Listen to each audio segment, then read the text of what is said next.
Hey guys, tonight we check into a motel room that doesn't quite obey the rules of time-space or even memory. The mattress is a little too stiff. The clock ticks forward, but the hands never move. The wallpaper peels in the exact same shape every morning you wake up. And the woman behind the front desk, she hasn't blinked in hours. There's something wrong with room 6 at the Marlin Pines Motel. You'll feel it the moment you turn the key, and that door swings open with a sigh, like it's been waiting just for you. You might think it's just fatigue, just a weird dream. But dreams don't leave scratches on your skin. Dreams don't whisper your name at 3:33 a.m. And they certainly don't reset every time you try to leave. So before you get comfortable, take a moment to like the video and subscribe, but only if you genuinely enjoy what I do here. Now dim the lights, maybe turn on a fan for that soft background hum. And let's ease into tonight's journey together. It started with exhaustion, that kind of bone-deep fatigue that makes the lines on the road start to blur into one another. Caleb had been driving for hours longer than he meant to. The sky outside had long gone black, smeared with the faint glow of faraway towns, headlights of distant trucks carving through the empty landscape. His phone had no signal. His GPS had frozen 2 counties back, and the only sound in the car was the low growl of tires against cracked asphalt. That was when he saw the flickering neon sign humming like a mosquito in the dark Marlin Pines Motel. Vacancy. The building sagged in the middle like it had once been pried open and never properly put back together. The lot was empty, except for a dented blue van with its windows fogged from the inside. One of the fluorescent lights above the entrance buzzed, faintly sputtering every few seconds like it was thinking about dying, but hadn't quite made the decision yet. Caleb parked near the lobby door and stepped out. The air was thick with humidity, carrying the scent of something moldy, like wet wood and forgotten carpet. The lobby was small and too quiet. A bell sat on the counter next to a guest book that hadn't seen a pen in years. Behind the desk stood a woman, mid-40s, maybe older. Her name tag read Melinda in fading gold letters. She didn't look up as he entered, just stared at a spot on the far wall, blinking slowly. "Evening," Caleb said, voice hoarse from disuse. She turned to him, then smiled, twitching across her face, as if it had to be manually adjusted. "Room?" she asked, her voice papery and dry. "Yeah, just for the night." Melinda slid a key across the counter. A real key, brass, tarnished, attached to a plastic fob labeled 6. Cash only. He paid, without asking why.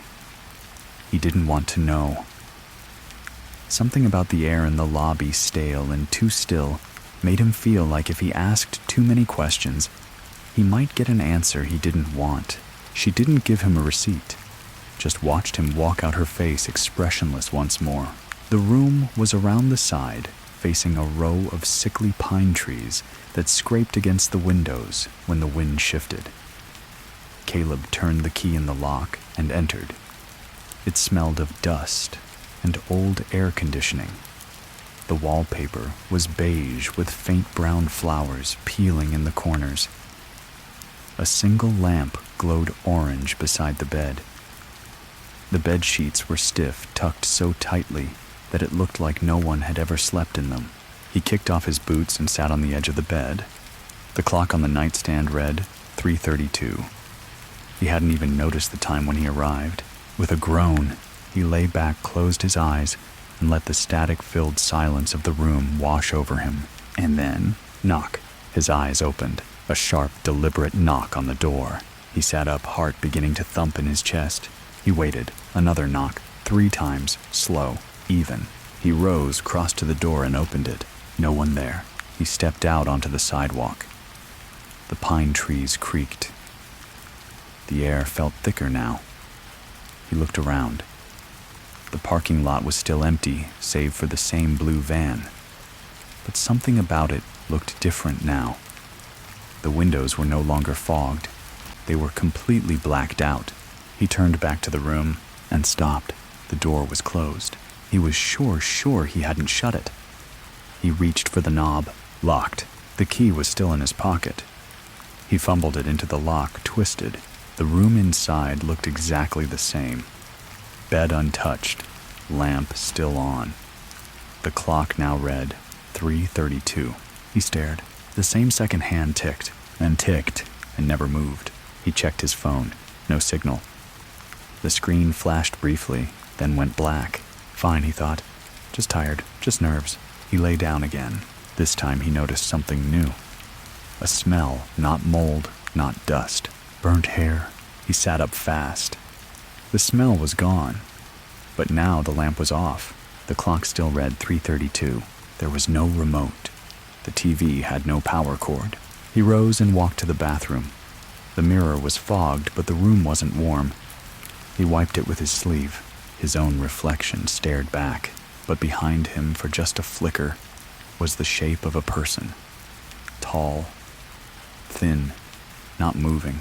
He turned. Nothing. The door creaked open by itself, and then the sound, tick, tick, tick. Only the clock wasn't moving. He shut the bathroom door, sat back on the bed, and waited. The knock came again. 3 slow taps. He didn't move. The air felt different now, like the room had shrunk, like the walls were bending inward in microscopic degrees. A whisper. Not in his ear, not in his mind. Somewhere in between. Welcome back. And then for the first time he looked down at the key in his hand. It didn't say 6 anymore. It said again. The key felt heavier now. Cold, like it had just been pulled from a bucket of ice water, though Caleb's hand was sweating. He turned it over slowly, blinking at the new engraving. Again. The plastic fob that had once read 6 was still there, chipped and faded, but beneath it, etched directly into the metal, was that single word. No room number, no hotel branding, just that impossible mocking word. He stood in the middle of the room for a long time, listening. Nothing. No footsteps outside, no rustle of the trees, no hum of distant cars. Even the sound of the air conditioner had stopped, though he hadn't turned it off. The stillness was absolute and somehow unnatural, as if the world had been paused just for him. He sat back on the edge of the bed. His eyes drifted toward the clock on the nightstand. 3:32. Still. No matter how long he stared, no second passed. He reached out and touched the clock. It was warm. Too warm. Like it had been sitting in direct sunlight for hours. He pressed the side button to see if it would light up or change, but it didn't respond. It just sat there, glowing faintly orange, trapped in the same minute like a broken heartbeat. Okay, he muttered, voice thick in his throat. I'm just tired. Sleep deprived. It's just a dream. Saying it out loud didn't help. He stood, walked to the door, and opened it again. This time, the hallway outside had changed. Instead of a sidewalk and the row of pine trees, there was another hallway. Carpeted. Faintly lit by ceiling bulbs that buzzed overhead. The walls were yellowed, the air tinged with the scent of stale cigarettes and ammonia. A hallway that had not been there before. A hallway that couldn't be there. The door behind him closed without his touch. He turned the knob, locked again. No matter how hard he twisted, the door wouldn't budge. He pressed his ear to it. Nothing on the other side. Just that heavy silence. Reluctantly, he stepped forward into the hallway. The carpet was old, spongy underfoot, stained with dark patterns that looked like water damage, or worse. A soft, humming sound seemed to come from behind the walls, like a machine running somewhere out of view. But there was no visible vent, no doorway leading to utilities. Just a long corridor that bent slightly to the right, disappearing around a corner. He kept walking. His steps made no sound. Around the bend, the hallway forked left and right. Each path looked the same. Same lighting, same faded wallpaper. Caleb hesitated, then turned right. After 10 steps, he stopped. There on the wall beside him was a framed picture, a black and white photograph of a motel room. his motel room. Room 6. The exact layout, the same beige wallpaper, even the dent in the pillow that he had left when sitting on the bed earlier. But something was wrong in the photo. Someone was standing in the corner. Not him. It was a shadowed figure. Long arms, no visible face, as if it had been scratched out of the picture with a blade. And on the bedside table, the clock read 3:33. He yanked the picture from the wall. Behind it, taped to the drywall, was a strip of faded masking tape with something scrawled in ink. If you make it past the 4th door, don't stop walking. No matter what you hear. He didn't like the sound of that. But now the hallway behind him had changed again. No door back to his room, just more corridor stretching into unnatural geometry. The motel had turned in on itself. It wasn't just a building anymore. He walked faster. First door on the right, room 7. Second room 8. Third room 9. Fourth room 10. He paused. The doorknob rattled as if someone was trying to open it from the inside. He stepped away quickly. Then from behind the door came a soft weeping. Feminine. Fragile. It sounded real. Not a recording. Not a ghost. "Please," the voice whispered. "Please help me." Caleb's hands shook. He reached toward the knob instinctively. Then he remembered the note. "Don't stop walking." He stepped back. Another whisper. "Closer now. Don't leave me here." It sounded like his sister, or the memory of her. She'd died in the river behind their childhood home when they were teenagers. That voice had haunted him in dreams for years. Caleb. He clenched his jaw, forced himself to look away, and kept walking. Step after step. The hallway bent again, and when he rounded the corner, he found a vending machine, out of place. Old. Faded labels behind the glass. Everything priced in cents instead of dollars. The light inside blinked in a rhythmic pattern, 3 short, 1 long, 3 short. Morse code. He didn't know what it meant. Then he saw his reflection in the vending machine's glass, but it wasn't moving like he was. It was a half-second out of sync. When he raised his arm, the reflection followed just a little too late. When he frowned, it smiled. Then slowly, it lifted a hand and tapped the glass from the inside. He staggered back. Behind him, the lights began to flicker. Buzz, buzz, pop. One by one, the bulbs in the ceiling blew out, chasing darkness down the hall toward him like a wave. He ran. Not fast enough. Darkness caught him in seconds, devouring the corridor. Only the sound of his breath remained harsh and rasping in his chest. Then, another door. Room 6. Again, the number was scratched into the door with something sharp, jagged. Not painted. Not a plaque. It wasn't the same door, but it was identical. The key in his pocket was warm again. He inserted it. The door opened. His room. Same clock, same lamp, same peeling wallpaper. But this time the bed was unmade. The pillow dented. Someone had just left. And on the bed, lying neatly in the center, was a cassette tape and a note. "You've only just begun. Don't trust your own voice." The cassette was labeled simply "Play Me," and outside the window, which had no latch, a pale hand pressed slowly against the glass. Caleb stared at the hand pressed against the window pane. It wasn't knocking. It wasn't trying to get in. It was just there, perfectly still. 5 fingers splayed against the glass like it was testing the barrier.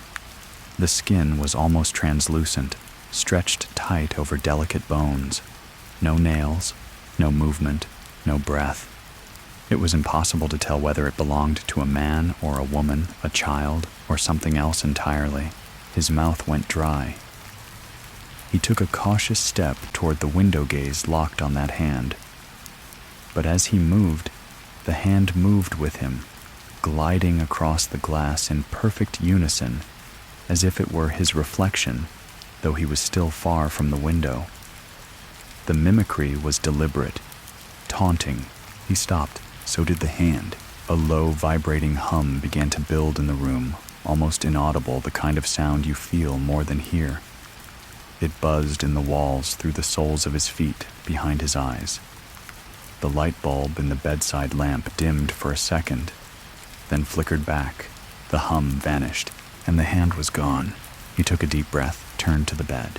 The cassette tape was old, scuffed plastic shell label, yellowed with age. He hadn't seen one in years. There was no player in the room. At least, there hadn't been. But now, sitting on the nightstand where the clock had been, was a small black cassette recorder. He didn't remember seeing it before. He was sure it hadn't been there. The digital clock was gone as if it had never existed. He picked up the recorder. It was warm. Carefully, he slid the tape in. The machine gave a soft click. There were no markings on the buttons, except for a faint red dot where play should be. He pressed it. The tape hissed for several seconds. Then a voice began low, deliberate, and unmistakably his own. "You're not asleep. This is happening. You checked into room 6 at 3:32 a.m. You haven't checked out. You won't. The moment you turned the key, the loop began." The voice paused. "Then, you need to listen carefully. There are rules. If you break them, it starts over. No exceptions. The key changes each time. The layout changes. The rooms may lie to you." The hiss grew louder. Then the voice again, quieter this time, like it was being smothered. "Avoid the mirror after the 3rd knock. Never open a door you didn't close. If you hear your name from behind, do not turn around. And if you see the version of yourself wearing the red shirt..." The tape clicked, stopped. That was it. Caleb sat frozen. He hadn't worn a red shirt in years. But suddenly, in his mind's eye, he remembered something strange when he checked into the motel. He had been wearing a gray hoodie. And yet he looked down now and his sleeves were red, dark blood-red cotton. He stood up so fast the recorder fell off the nightstand and clattered to the floor. "No," he whispered. "No, I was wearing gray." A knock. He froze. Once, twice, 3 times. The 3rd knock echoed as if the walls themselves carried the sound inward from every direction. He looked toward the door chest, rising and falling in shallow, clipped breaths. His fingers twitched at his side. He remembered the tape. Avoid the mirror after the 3rd knock. The bathroom was only a few feet away. The door was half open, and inside the mirror was fogged again. But this time, he hadn't taken a shower. The room was cold. The air was dry. No logical reason for condensation. He moved slowly toward the bathroom, drawn by some combination of dread and disbelief. The hallway outside the room was silent now. No wind. No creaking trees. The world felt entirely sealed. He reached the bathroom door and touched it. Warm, just like the tape. He pushed it open. The mirror was fully fogged. But as he stared, a message slowly began to form, written from the other side in streaky, dripping letters. "Turn around." He stumbled back from the door, hand over his mouth. He hadn't written that. He hadn't said it. And then from behind him, not in his ears, but somewhere deeper, a whisper curled up the back of his neck. "Caleb." The voice was his own. His breath caught. His vision swam. "Don't turn around," he whispered to himself. But his body disobeyed. He turned. The motel room behind him was gone. In its place, a long hallway of mirrors. Dozens of them. Floor to ceiling, stretching left and right into eternity. Each mirror reflected a different version of him. Some older, some younger, some dead. In one reflection, he was covered in blood. In another, he wore a bellhop uniform and smiled blankly. In one mirror, he was crawling on all fours, mouth open wide, black fluid dripping from his eyes. Only one reflection matched his current self. It was standing still, wearing the red hoodie, and it was staring at him. Then slowly the reflection lifted its hand and pointed, not at him, at one of the mirrors, 3rd from the left. Caleb followed the gesture. That mirror showed an empty motel bed neatly made with a clock reading 3:32. He stepped toward it. The reflection of the room brightened as he approached. The air felt different near this one, warmer, like stepping into sunlight. He reached out a hand and touched the glass.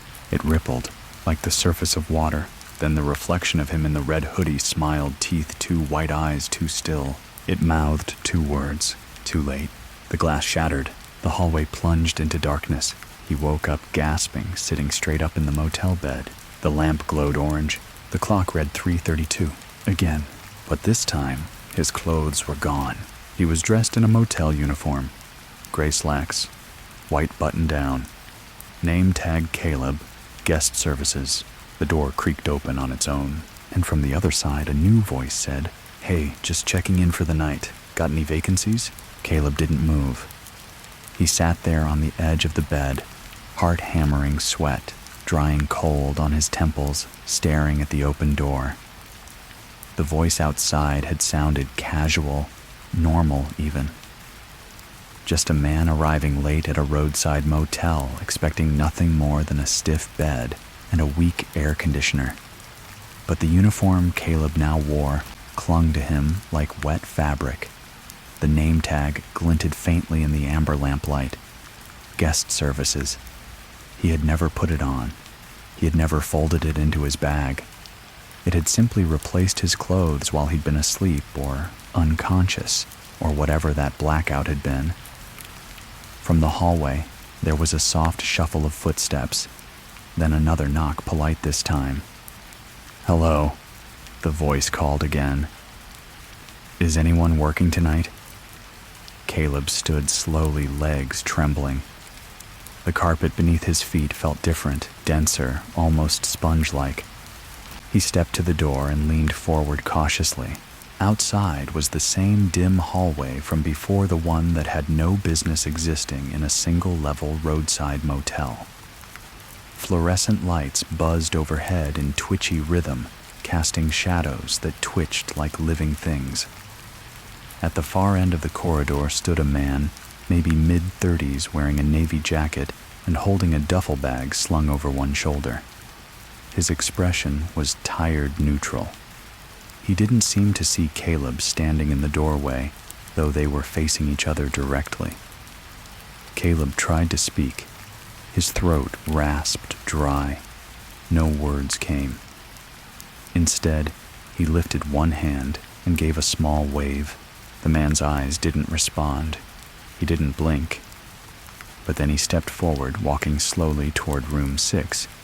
His shoes made no sound on the carpet. His bag didn't sway. His movements had a mechanical quality, as if someone had pre-programmed the steps. "Got a reservation?" The man mumbled, voice, flat eyes glassy. "Room 6. They said it'd be ready." Caleb stepped back into the room. The door left wide open only moments before began to close behind him without touch. Panic spiked in his chest. He turned and grabbed the handle just before it clicked shut, then looked back into the hallway. But the man was gone. So was the hallway. In its place now stood a row of vending machines, lining a brick wall painted pale yellow. The smell of bleach was thick in the air. Above him, a fluorescent bulb buzzed loudly, before popping with a sharp snap, plunging half the space into shadow. Caleb stood frozen in the doorway, half of him bathed in artificial light, the other swallowed by shadow. The vending machines were unfamiliar, filled with dusty snack bags and unlabeled soda cans. But behind the glass, nestled between rows of stale pretzels and hardened gum, was something impossible. His gray hoodie folded neatly. On top of it, a room key. The number engraved in the brass was not 6. Not again. It was 5. The machine's keypad blinked with a soft green light, waiting for a selection. Caleb stepped forward, slowly checking his pockets.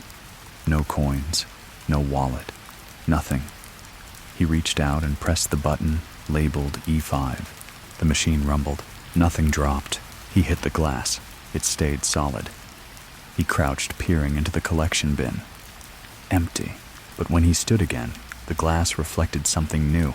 Behind him, through the open motel room door, the reflection showed someone else sitting on the bed. Not him. Same build, same haircut, same red hoodie. But this version of him had no eyes. Just dark hollows where sockets should have been. And its mouth was open too wide, as if unhinged. Caleb spun around. The bed was empty. The room was still. No one there. When he turned back to the vending machine, the reflection was gone. The hoodie and key were gone too. Now, in the empty display case, was a slip of paper taped to the glass from the inside. Written in thick black marker, shaky, and rushed it read, "You forgot the rules." The lights above flickered again. Then somewhere distant, An alarm began to ring, not loud, but rhythmic, like a soft chime echoing through concrete walls. Ding, ding, ding. 3 slow bells. Then silence. Caleb backed away from the machine. His breath misted in the air now had the temperature dropped. The shadows in the hallway stretched longer, pulling toward him like reaching fingers. He turned back to room 6, hoping to slam the door shut and anchor himself to anything familiar. But room 6 was no longer there. In its place stood an elevator. Stainless steel, closed doors. A glowing button above it blinked yellow. Down. He'd never seen an elevator at the Marlin Pines. He had no choice, not here, not now. He stepped inside. The elevator doors whispered shut behind him, sealing out the sound of the vending machines, the humming lights, the warnings etched in mirrors. The panel had no numbers, just a single button. 1. No other options. The moment he pressed it, the elevator dropped with a lurch that sucked the air from his lungs. It didn't descend smoothly. It felt like it was being yanked downward by something eager, something impatient. After what felt like minutes, it slowed. A soft chime. The doors slid open. Darkness greeted him, thick and absolute. Not a shadow. A void.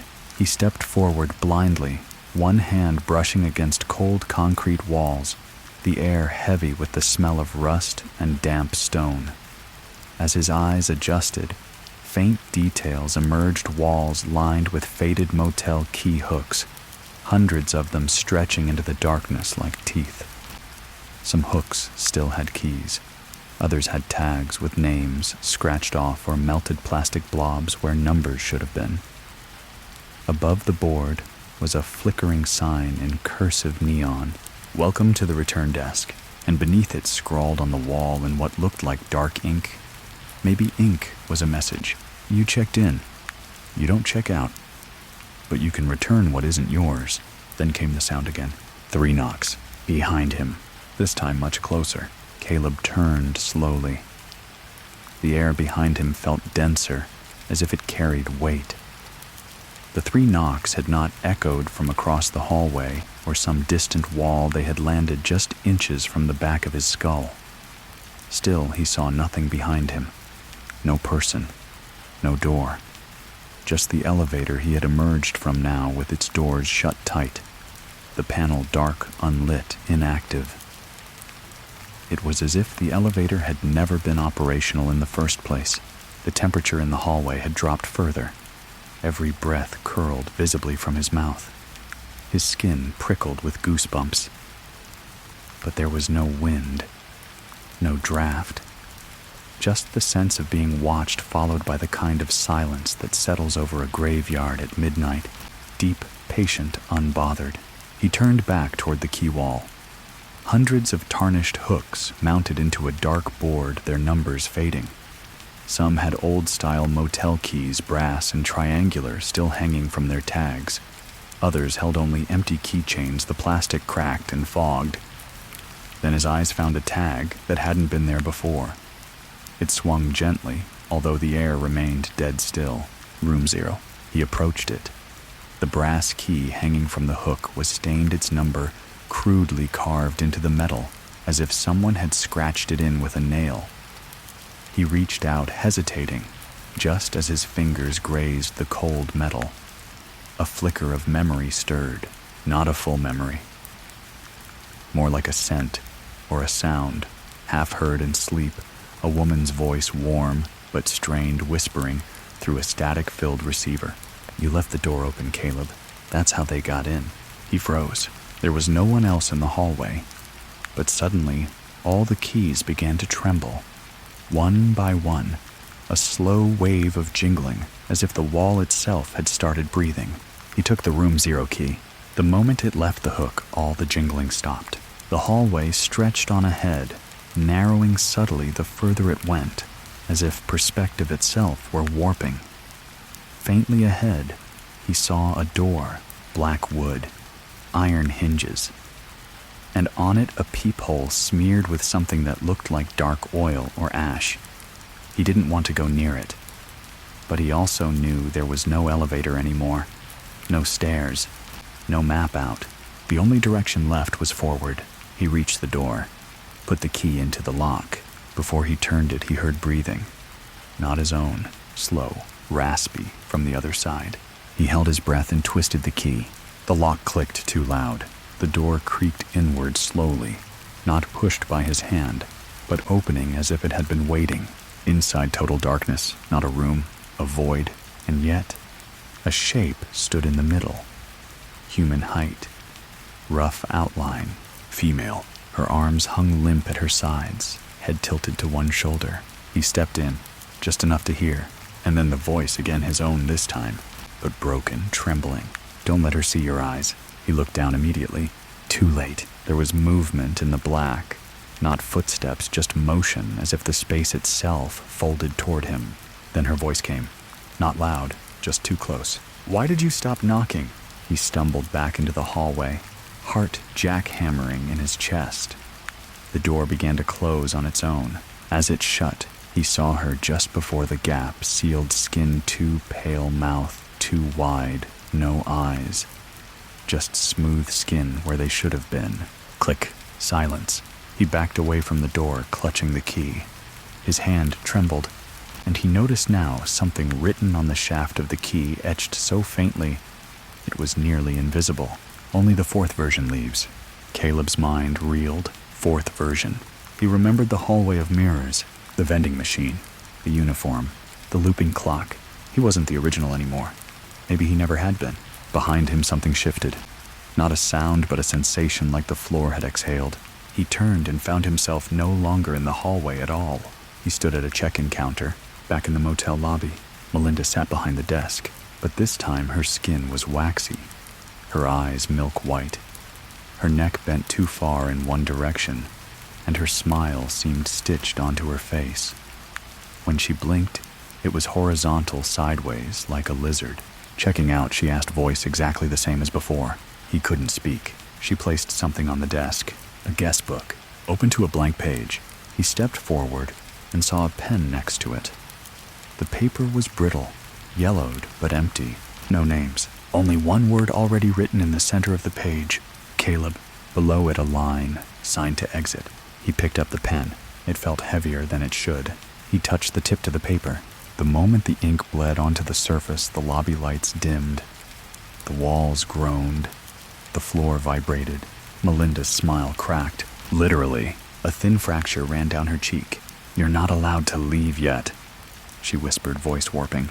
Behind her, the wall split open, an invisible seam unzipping to reveal a staircase descending into complete blackness. Wet steps. Stone. Echoing. Caleb dropped the pen. The lights went out. A single exit sign blinked above the stairs. Red. Pulsing like a heartbeat. He had a choice. The book or the stairwell. He took one step back, and the ground beneath him disappeared. He fell and fell and fell until the bed caught him. Motel mattress. Stiff sheets. Clock reading 3:32 again. But this time something had changed. His reflection in the mirror was already awake, and it was watching him. Caleb didn't move. He lay perfectly still, the coarse sheets pressed tight against his skin heart, pounding in his chest like a drum beat meant to wake the dead.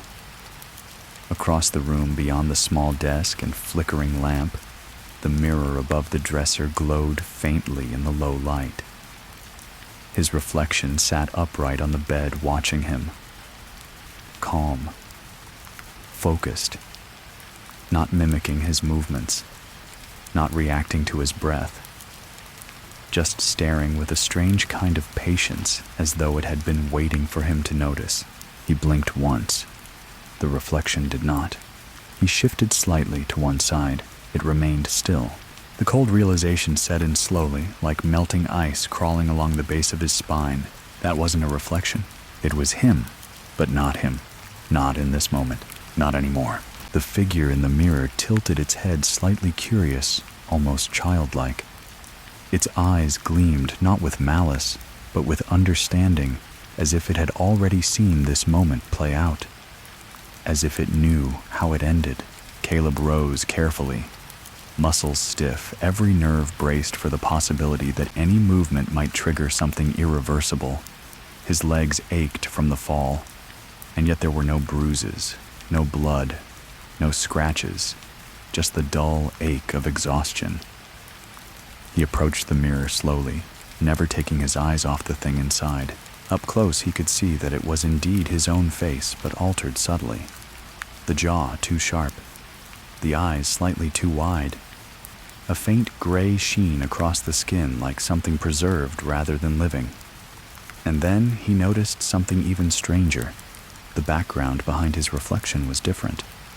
It wasn't the motel room. It was brighter. The walls behind the mirrored Caleb were painted a clean, sterile white. A window with horizontal blinds allowed soft, filtered daylight to spill in. There was no bed, no clock, no peeling wallpaper, just a long metal table and... He squinted. A stack of cassette tapes. 12 of them, all labeled Caleb Entry Log. He reached out to touch the mirror. The surface was cold, solid.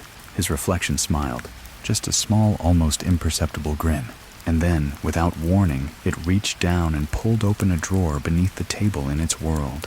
From it, the figure withdrew a sheet of paper and held it up to the glass. On it, bold black marker formed a message. "You're not the first. You won't be the last." Then it raised its free hand and waved.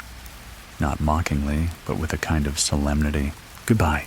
The reflection dimmed. The image of the other world behind the glass flickered like a television on the verge of static. Then it was just a mirror again, a reflection, and Caleb was alone.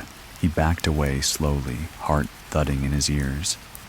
The air in the room had shifted. He could feel it in his chest in the way the silence changed pitch heavier somehow.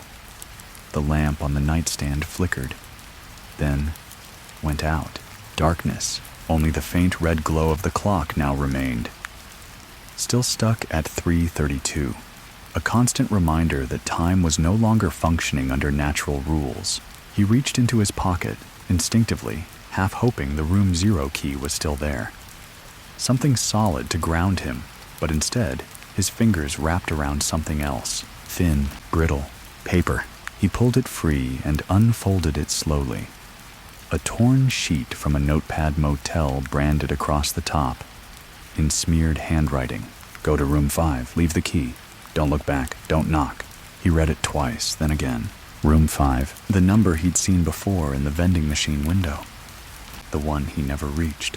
Now it was a directive, no longer a suggestion. The door to room 6 groaned as he approached it. It no longer resisted his touch. It opened easily this time, like something had finally given up on trying to keep him in.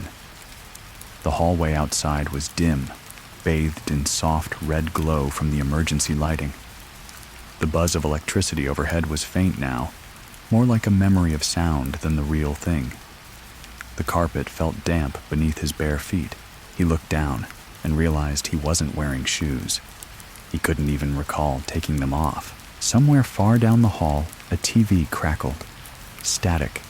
A broken channel trying to form a signal. Caleb moved toward it instinctively but stopped after 3 steps. No.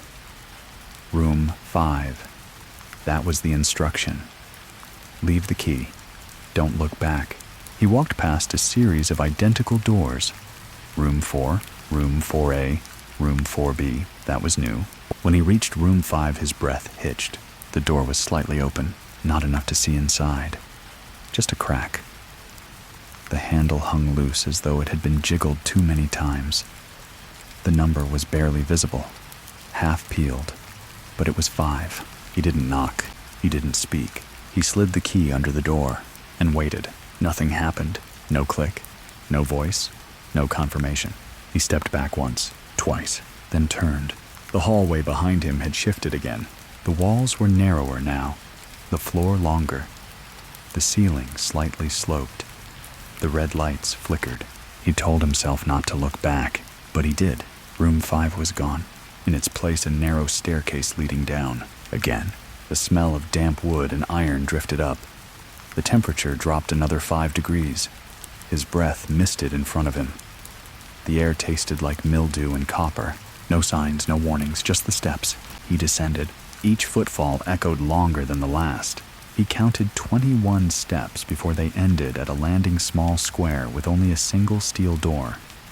No handle, just a glass panel in the center fogged over.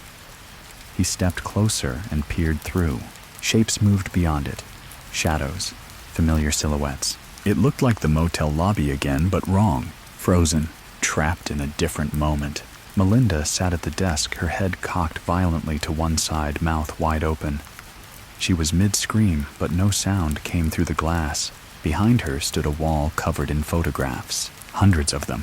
Faces, names, room numbers, all pinned in neat rows. In the center of the board in a black frame was his own photo. Not current, not recent. A picture from when he was 7 years old. Below it in typewriter font, calibration cycle 4, status pending return. And beneath that one line written in red marker, next reset at 3:33. He looked at the glowing numbers on his wristwatch, the ones that hadn't moved since he entered the motel. Now they ticked forward. The numbers ticked forward second by steady second, and Caleb couldn't look away.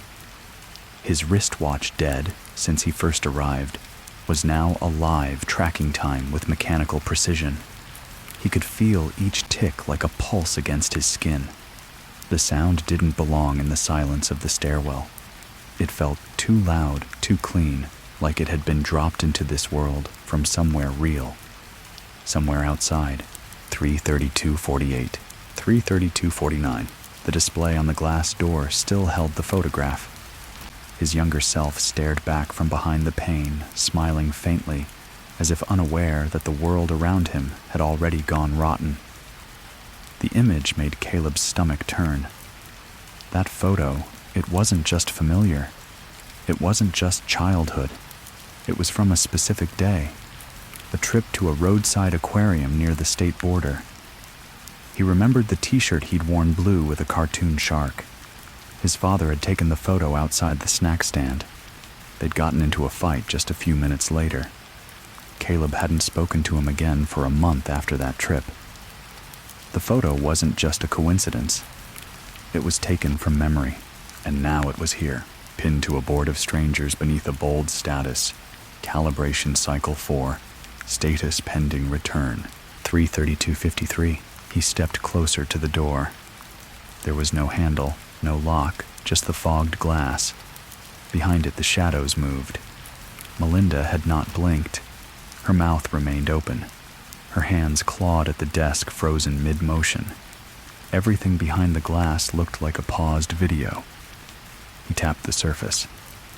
No response. He pressed his palm against it. Warm, not just warm, alive. The glass had a heartbeat, faint, slow, beating under his skin. It pulsed in rhythm with his watch. 3:32:58. Caleb took a breath and leaned closer.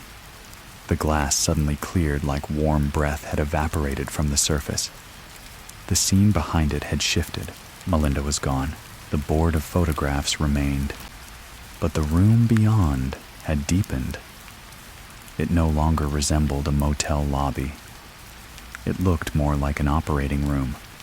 Long white tables. Harsh, buzzing lights. On one of the tables was a figure lying still beneath a thin sheet. It was him. Red hoodie, gray slacks, bare feet. Still, too still. 3:33:0. The second the watch ticked to the final digit, the hallway lights behind him died. Instant black. The only illumination came from the faint red glow bleeding around the frame of the glass door. Caleb turned instinctively to look behind him and froze. There, standing no more than 10 feet away in the dark, was the version of him without eyes, the same one he'd seen in the mirror. Pale skin, empty sockets, mouth hanging slightly open, as if it had forgotten how to close. It didn't move, it didn't breathe, but it was watching. Even without eyes, it was watching. Caleb turned back to the door and pounded on the glass. "Let me in," he said, barely able to hear his own voice above the drumming of his pulse. "Let me out, whatever this is. I'm done. Please." The glass did not respond, but the red light above the door changed. A flicker, Then 2 words appeared on a digital screen embedded just below the photo board. Error, conflicted entity. Calibration rejected. Behind him, the breathless twin took 1 slow step forward. Caleb turned. No. No. You don't belong here. You're not. Another step. Its fingers twitched. It raised one hand slowly like a marionette with tangled strings and pointed at him. Reset, it whispered. The voice sounded like Caleb's own played backward. He ran, not toward the door. There was nowhere else to go. But the wall beside it, concrete raw crumbling slightly at the base, had a vent. Small. Square. Just large enough to squeeze through if he didn't think too hard about what might be on the other side. He dropped to his knees and pulled at the grate. It came loose with a metallic groan. Behind it, nothing but black. No air movement. No sound. The thing behind him took another step. He could hear its bare feet now. Soft slaps against concrete. He didn't look back. He slid into the vent head first. The metal scraped against his shoulders and hips.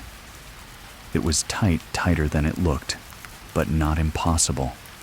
It curved sharply upward, then to the left, then dipped suddenly into a steep angle like a slide, but too slow. He clawed forward, dragging himself through rust and dust, breath-shallow arms burning. He didn't stop until the passage widened suddenly and spat him out onto a cold tile floor. He rolled onto his side, coughing. The air here was different. Clean. Chemical. Like hospitals and fresh paint. He blinked. Overhead lights buzzed in a neat grid. He was in a room made entirely of white. White walls. White floor. White ceiling. No windows. No doors. In the center, a desk. On it, a tape recorder. 1 button. 1 tape. Labeled Caleb. Cycle 5. Self-instruction. The room had no shadows. The lights made sure of that. It was as if the space refused to accept any dimension other than clarity. He approached the desk and pressed the button. His own voice spoke again, tired now. Warn. If you're hearing this, it means the last version failed. You've made it to cycle 5. Good. That means you've resisted the mirror. You didn't follow the knock. You didn't speak to the twin, but you're not done. There's 1 more room. 1 final door. If you make it through, you return. If not, we start again, and again, and again. A click.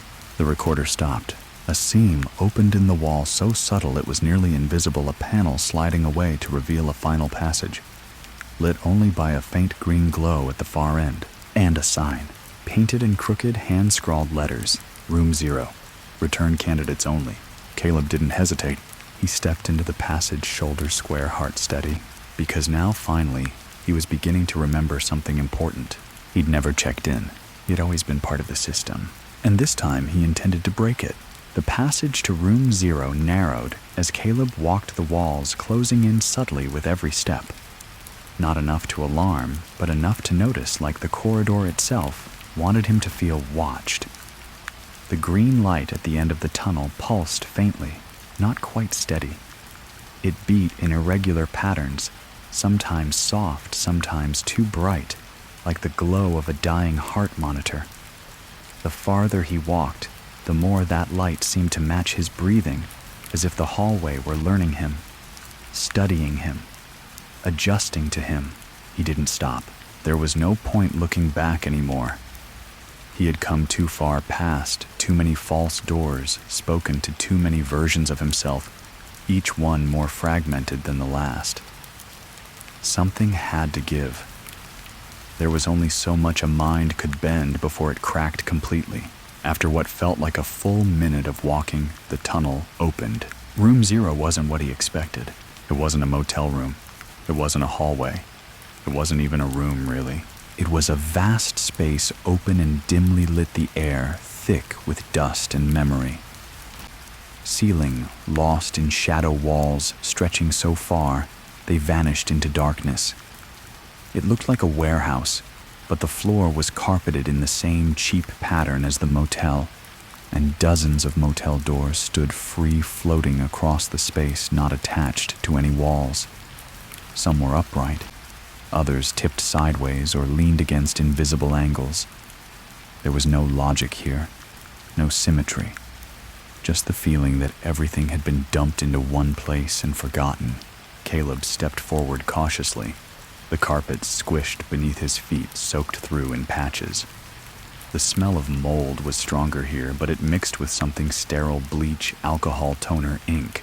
He passed the first door, room 2. The doorknob slowly turned as he walked by, though no hand touched it. The next room, 14. A woman's voice sobbed softly behind it. He kept walking. Room 19. No sound, but deep scratches marred the bottom edge like someone had been dragged through it while the door was shut.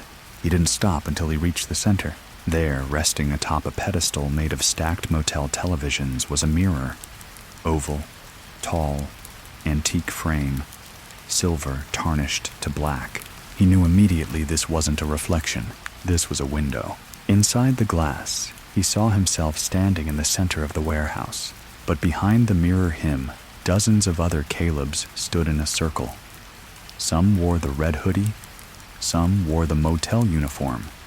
One wore hospital scrubs. A few looked barely human, distorted, like corrupted video files twitching, smearing across the space they occupied. And all of them were staring at him. He looked around. The warehouse was empty. He turned back to the mirror. They were still there, silent, motionless, waiting. Then in the mirror world, one of them stepped forward. It was the one in hospital scrubs. His eyes were sunken, mouth stitched shut with black thread. He raised one hand slowly and placed it against the inside of the mirror. Caleb felt heat on his own palm. He reached out, hesitating only a second, and touched the mirror's surface. It rippled, not like water, like skin. Then the mirror fractured, not shattered, not broken. It fractured like reality, glitching the image within, splitting into dozens of frames at once. Flashes of motel corridors, the pine trees, the vending machine, the elevator, the bleeding wall of photographs. Over and over and over. Then stillness. The mirror cleared, and now behind the glass was a room he hadn't seen before. A clean white hallway, polished floors, no lights flickering, no shadows. A single door at the end labeled departure. His own voice spoke, though he hadn't opened his mouth. That's the last door. Another voice spoke behind him. Not for you. He turned. The eyeless version of himself was back. It stood just feet away, unmoving. But this time it wasn't alone. 3 more versions flanked it.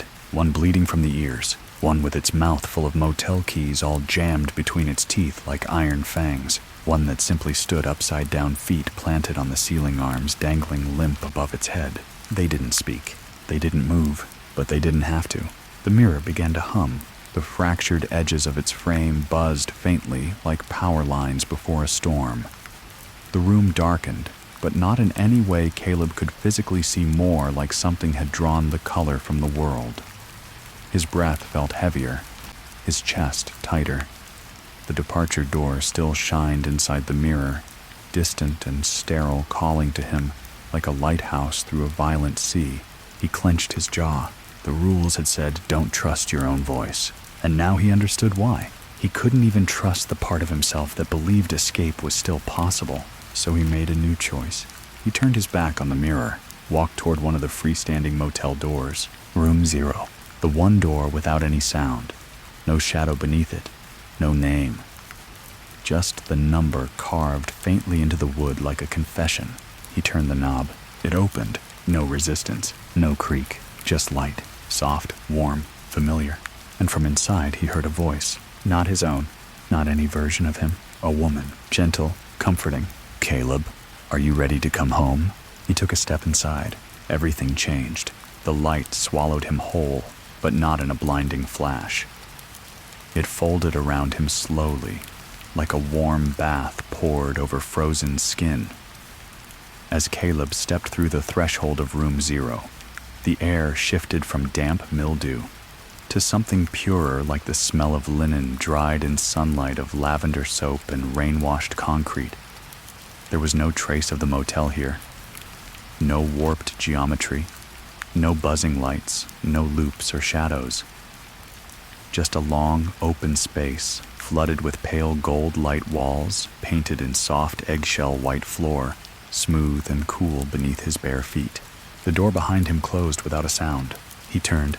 There was no handle, no lock, just a plain white surface now, blank, seamless. He pressed his palm to it. Cool, solid, trapped. No, that didn't feel like the right word anymore. He turned back toward the room. It stretched out like a gallery minimalist, in design almost clinical. A long hallway led to an open sitting area at the far end, furnished with a single armchair, a coffee table, and a small end table holding an analog clock. That's what struck him first. A real clock, with hands, ticking forward. 3:34. It had moved. For the first time in what felt like days, maybe weeks' time was flowing again. He didn't rush toward the furniture. Instead, he moved with cautious awe, like someone walking through a museum exhibit that had been built just for him. Because that's exactly what it felt like. The walls on either side were lined with photographs framed orderly, precise. Each one bore an image from his life.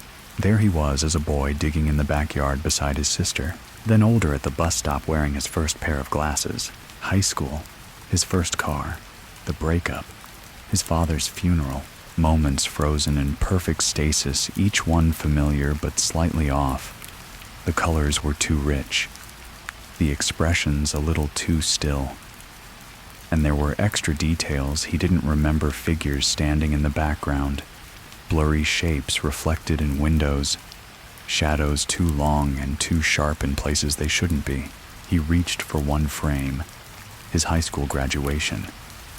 His mother was supposed to be smiling in this photo, but her face in the image was turned toward the edge of the picture, staring at something just outside the frame. He'd never noticed that before. Then he saw it. In the background, a figure in red, almost invisible against the far tree line, but there all the same, arms at its side, head tilted. Watching, he moved to the next frame, another shadow, and another. Some photos had more than one. Some had 3. One photo, the one from his 6th birthday party, had 6. They had always been there, behind him, around him, every cycle, every failure, watching and waiting. Caleb's mouth was dry now, his chest tight again. He stepped away from the wall and moved toward the sitting area at the end of the room. The armchair faced the wall directly across from the hallway, where a single window had been painted onto the surface.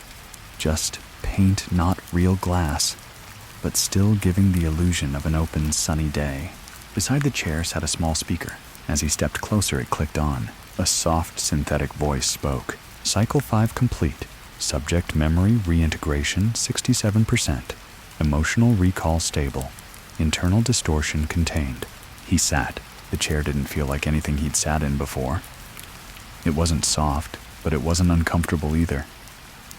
It felt shaped for him. Balanced. Grounding. He looked at the table. On it sat another envelope. White. Sealed. No name. He opened it. Inside, a single sheet of paper with printed text. Final instruction. You have reached the threshold. The return path is available only by choice. If you exit through the false door, you will resume the loop. Your awareness will fragment again. Memory will be partial. Cycle will reset. If you remain seated, full re-entry will begin. You will remember. You will begin again as yourself. A final line had been written in pen at the bottom, shakier than the printed text. But you have to want it. He sat still for a long time. The ticking of the clock on the side table never changed pace. Steady, comforting. A real clock. 3:38. Somewhere behind the walls he heard soft humming. Mechanical. Warm. Like a power source returning after blackout. Then footsteps. Light. Measured. From the hallway behind him. He didn't need to turn around. He already knew who it was. The voice that followed matched the one from earlier, the soft female voice that had called him home. So, are you ready, Caleb? He closed his eyes. The darkness behind his lids was deep, but not frightening anymore. It was quiet. Yes, he said, and the light around him began to grow brighter, not searing, not blinding. Just enough to erase the walls, the chair, the photographs. Just enough to dissolve the corridor of false selves. Just enough to return him to the place he had come from. Not the motel. Not the nightmare, but the beginning. Caleb expected the light to consume him, but instead it peeled away, layer by layer. Not like waking from a dream, but like slipping out of a version of himself that no longer fit. The warmth receded, gradually replaced by a dim glow, the kind of murky light you find in early dawn, just before the sun decides whether or not to rise. His eyes opened. Without him realizing, he had closed them, and at first, he couldn't make sense of where he was. It wasn't room 0. It wasn't the warehouse. It wasn't even the motel. He was sitting in a train, a quiet passenger car, empty. Faded green seats lined the walls. The windows were fogged from the inside, streaked as though someone had tried to wipe them clean with trembling hands. Outside, a gray landscape drifted past, but no details could be made out. Just shadowy trees, hills, occasional flashes of light that might have been power lines, or maybe not. There was no sound of the engine, just the soft, hypnotic rhythm of wheels moving over distant tracks, dull, steady, eternal. He glanced down. He was dressed in plain clothing now. A soft black jacket, clean jeans. His hands were scraped and raw, but no longer bleeding. A small bandage wrapped around his wrist, as if someone had tended to him gently without him noticing. Across from him sat a man. The man looked exactly like Caleb.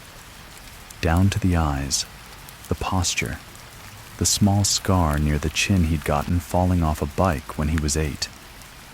But this version smiled not mockingly, not eerily, just calmly, like someone who had finally finished a long shift and was on his way home. "Cycle 5, the other?" Caleb said, his voice low, almost reverent. "That's the farthest we've ever made it." Caleb didn't reply. His mouth was dry, but his mind was alert. Too alert.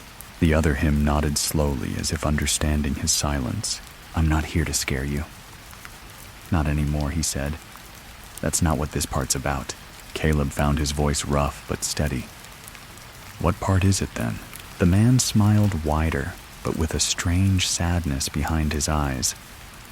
"This is the part where you start to remember why you built it." Caleb blinked. "Built what?"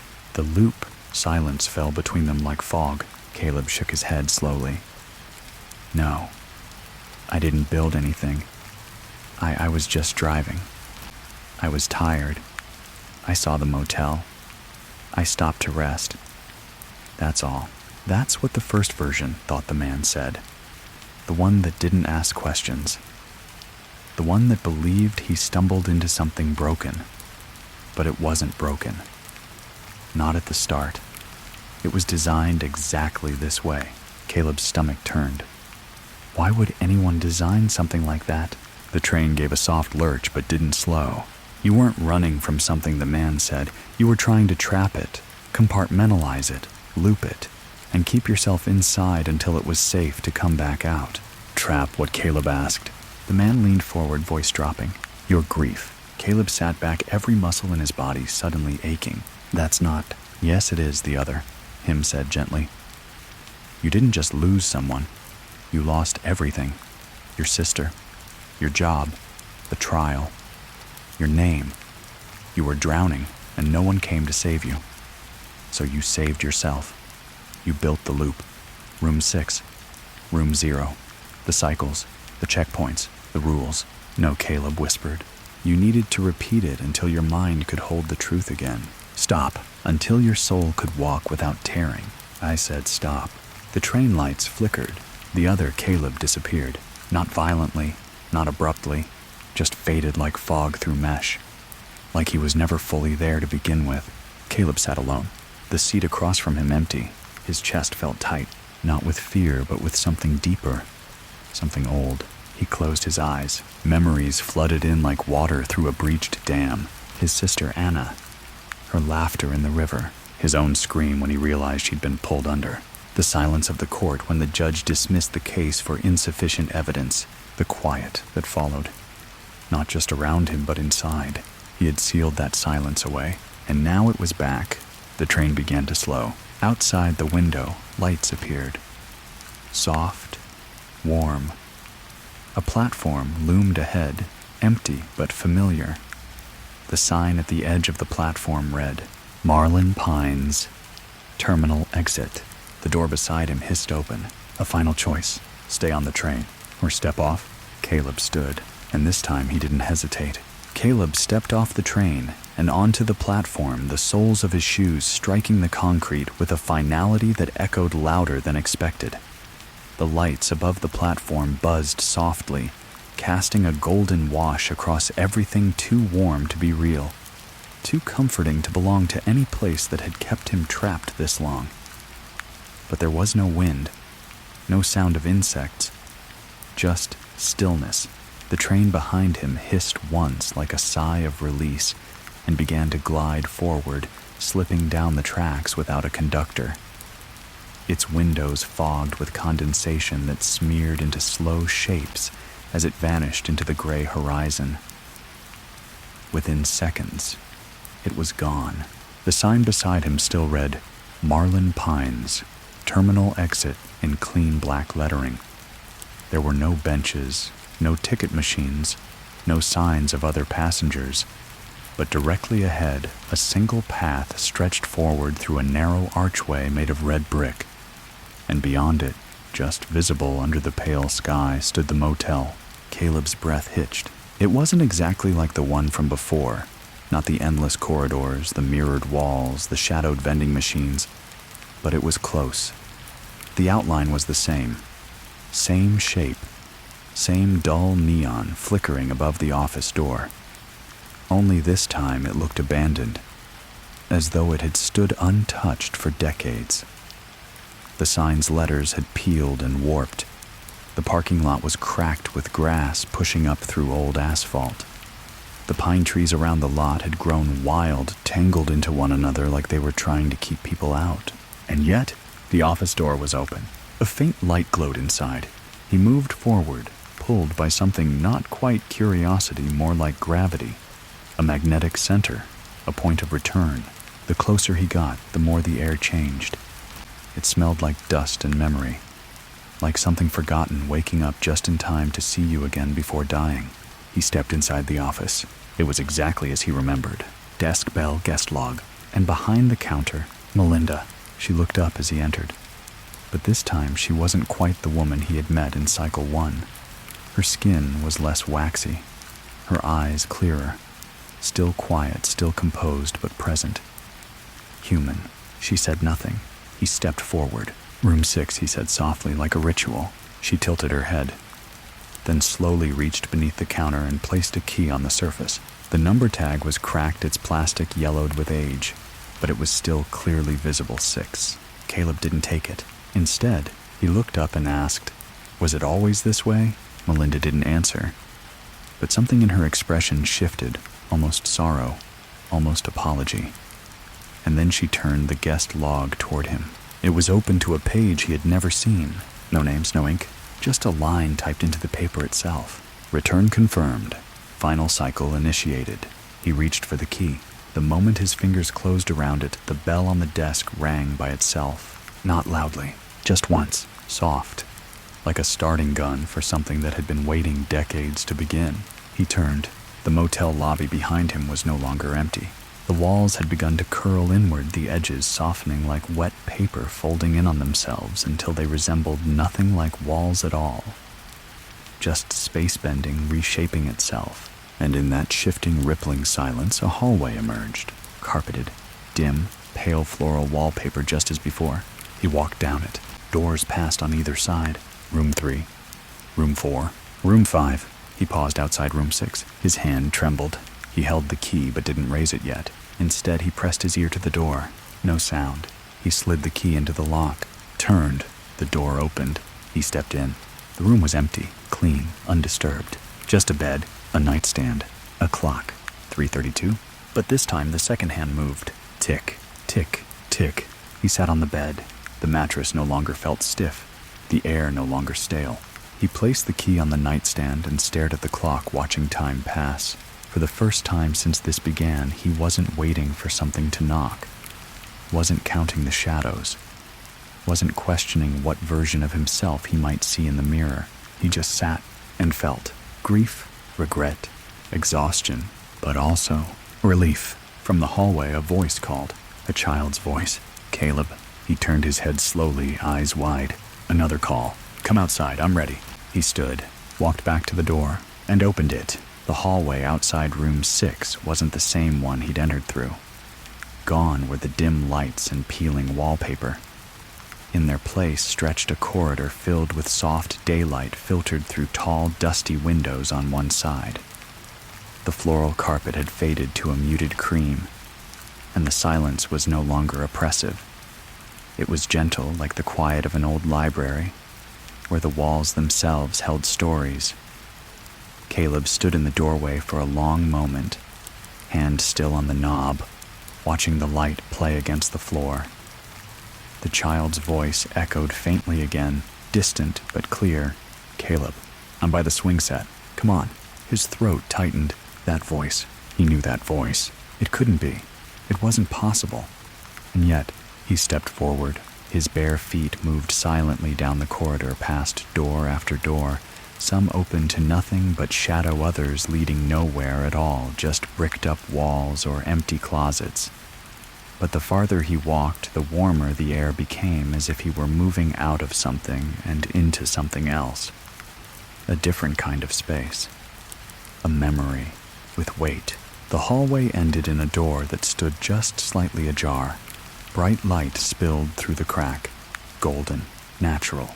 He hesitated only a second before pushing it open, and he stepped into a backyard. Not just any yard, his backyard. His childhood one. The patch of green grass and overgrown hedges behind the old rental house his family had lived in for nearly 10 years. The swing set still leaned slightly to the left, one of the chains rusted from age. The wood of the fence had splintered at the corners. Everything was exactly as he remembered, down to the worn blue plastic chair where his mother used to sit with a glass of iced tea. The sunlight was warm, real. It touched his skin like forgiveness. And standing in the grass barefoot and smiling was Anna. She looked 7, just as she had the last summer before everything changed. Her long hair tied in a loose ponytail. Her favorite green shirt with the unicorn print faded now but whole. "Caleb," she laughed, waving him over. "You said you'd push me." He couldn't move at first.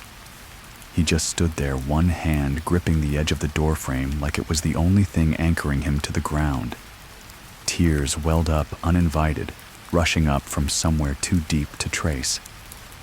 The weight of all the versions of him that had carried this loss through loops, through silence, through denial, cracked all at once. She waved again, laughing.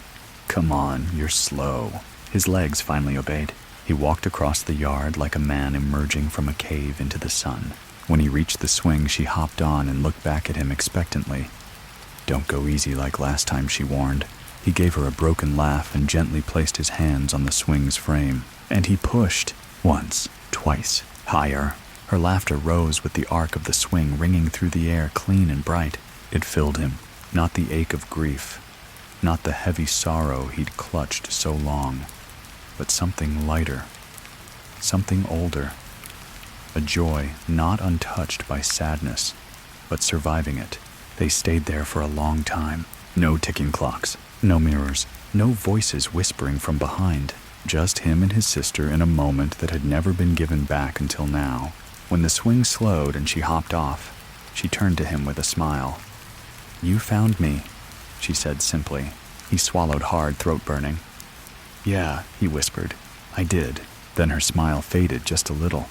Not sad, just soft. Understanding. "You can go now," she said. The wind stirred. The trees whispered. Caleb looked around. The yard was fading at the edges, not crumbling, not glitching, just gently, dissolving like a photograph exposed to the sun for too long. He turned back to her. "Will I see you again?" She stepped forward, and though she was small, she reached up and placed her hand on his chest right over his heart. You already do. Then she was gone, and the world went quiet. He closed his eyes, let the silence fall. When he opened them again, he was back in room 6. But the room was no longer oppressive. The air felt real. The mattress beneath him solid. And on the nightstand beside the ticking clock was a card. No envelope, no instructions, just a short line printed in clean typewriter font. Cycle complete.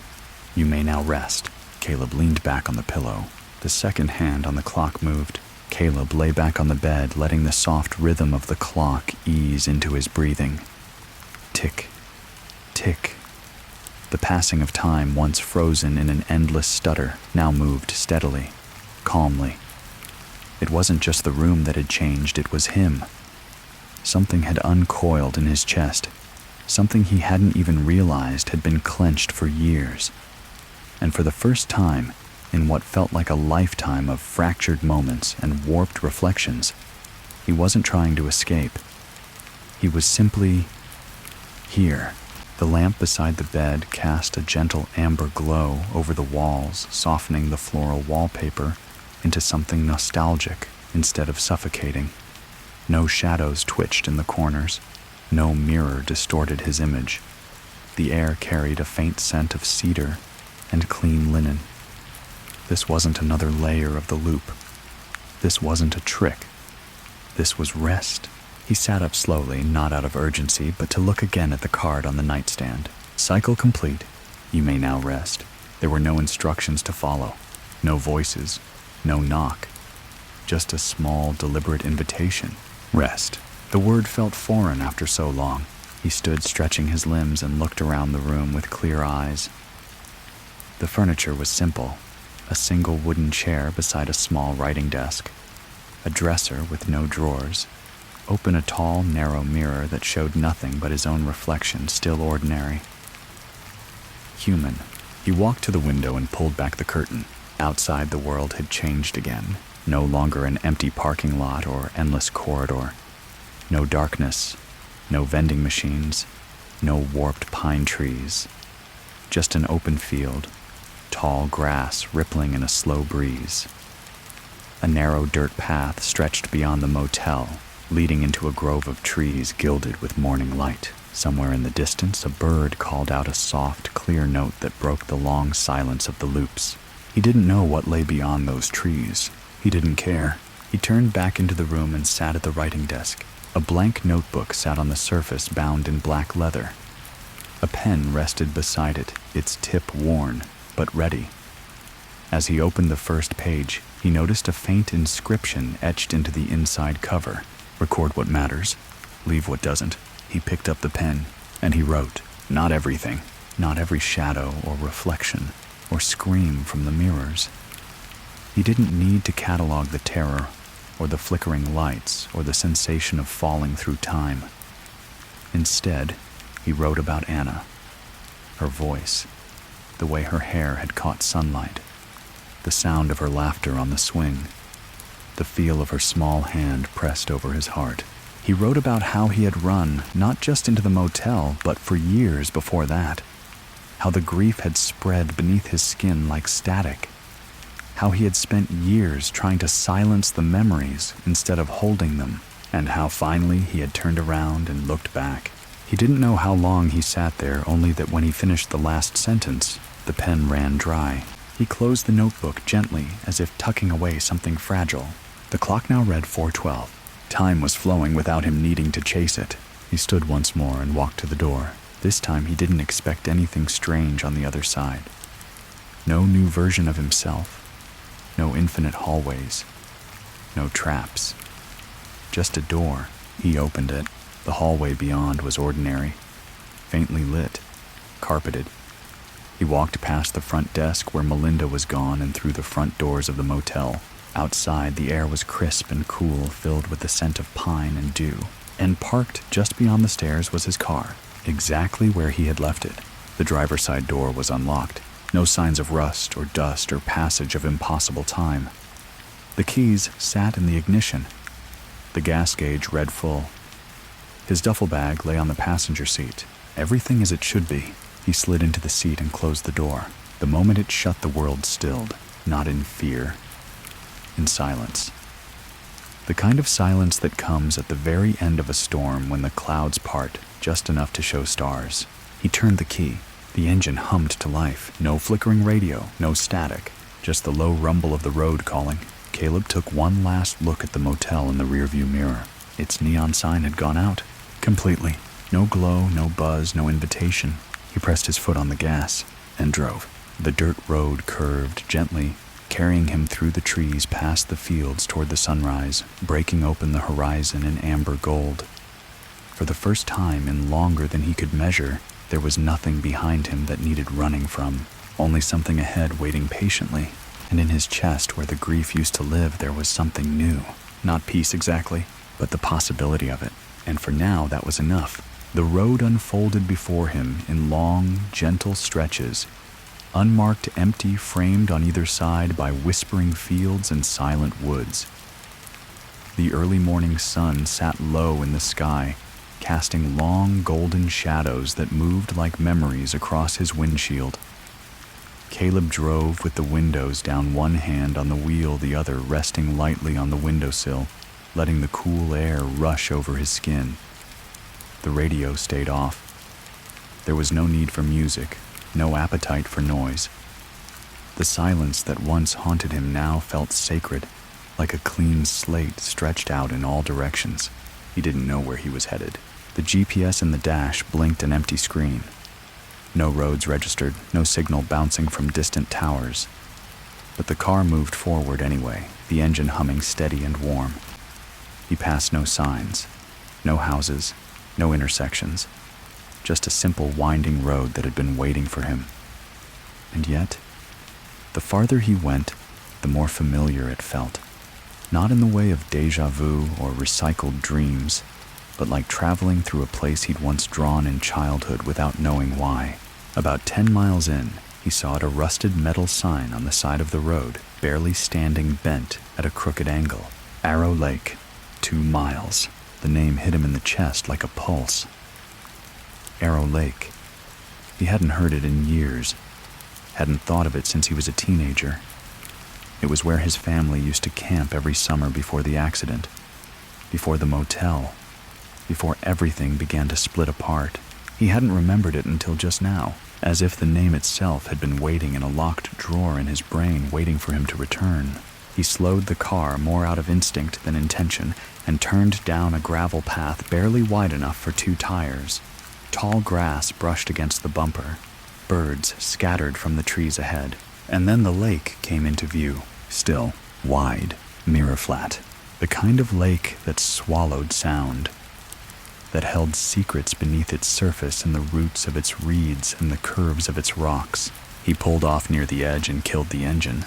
The silence returned different this time. Not empty, full. He got out of the car and walked down to the water's edge, shoes crunching softly on the gravel. The lake looked exactly as he remembered it. That old dock still jutted out into the water, slanted slightly to the right. One of the wooden planks near the end was missing, had been for decades. And on the shoreline, a fire pit made of mismatched stones sat blackened and cold. A few sticks still arranged where someone had once tried to make kindling. And on the edge of the dock, a bench, worn, splintered, but sturdy. He walked to it and sat staring out across the water. A breeze rippled the surface, soft as breath. Caleb closed his eyes and inhaled slowly. This was where it had happened. That last summer. The day Anna went missing. They had been playing near the woods, tossing pine cones and laughing when she ran off after something he couldn't remember what anymore. A rabbit, a bird, and then she was gone, and the lake had taken her, or so he'd believed. But now, sitting here, that version of the story no longer felt solid. It felt adjusted, cleaned, trimmed to fit grief more easily. The truth was messier. The truth was he didn't know how she had disappeared. He only knew he hadn't tried hard enough to stop it. Or maybe he hadn't wanted to, because even then something in him had already begun to drift. Back in the motel, he had seen versions of himself twisted into things unrecognizable.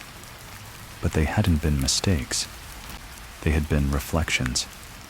Parts of him broken off and trapped in mirrors and elevators and shadows. All built by him. For him. To delay this moment. To keep him from sitting right here on this bench on this morning, facing the place where it all began. He sat there for a long time, watching, breathing.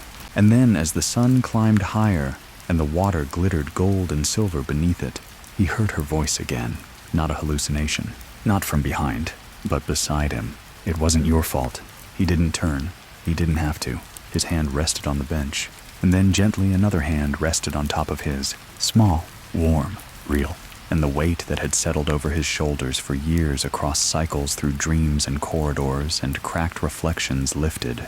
Not all at once, but enough. Enough to let him cry silently the way you cry when the storm has passed and the house is still standing. The breeze picked up. Leaves danced across the water. And for the first time he understood. This wasn't the end. This was what came after. Caleb sat still for what felt like hours. The lake spread wide before him, like a memory made flesh, its mirrored surface rippling softly beneath the breath of morning. The warmth of the small hand on his own never faded, but it didn't press or hold it. Simply rested there, a presence, instead of a force, quiet and steady. He didn't look to the side. He didn't need to. This moment wasn't about confirmation or proof. It was about recognition. The bench creaked faintly beneath them as the wood settled, as if acknowledging the long overdue reunion. The air around the dock smelled of moss-damp pine and something older still, time itself, or perhaps the deep breath between grief and healing. The longer he sat, the more the weight in his chest dissolved into something strange. Not joy, not release, but balance. The kind of internal alignment that comes only after the last page of a long, complicated story. There were still shadows in him, parts of the loop that would never fully be unwound, echoes of the motel rooms and mirrored corridors that would linger in his dreams. But they no longer hunted him. They simply were. Traces of something endured.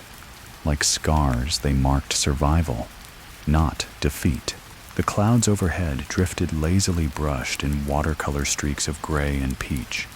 The light glinted on the lake's surface like scattered glass.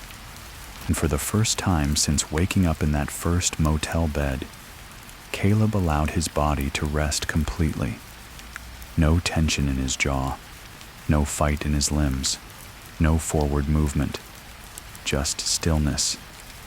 The sound of water lapping at the edge of the dock, birds occasionally calling out in the trees, the ticking of the clock, long since replaced by the steady rhythm of his breath.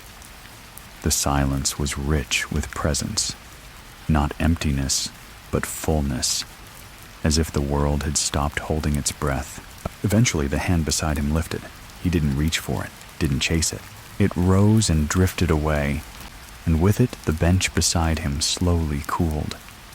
The weight of the presence faded like dew evaporating in sunlight. He closed his eyes. No sadness, no ache.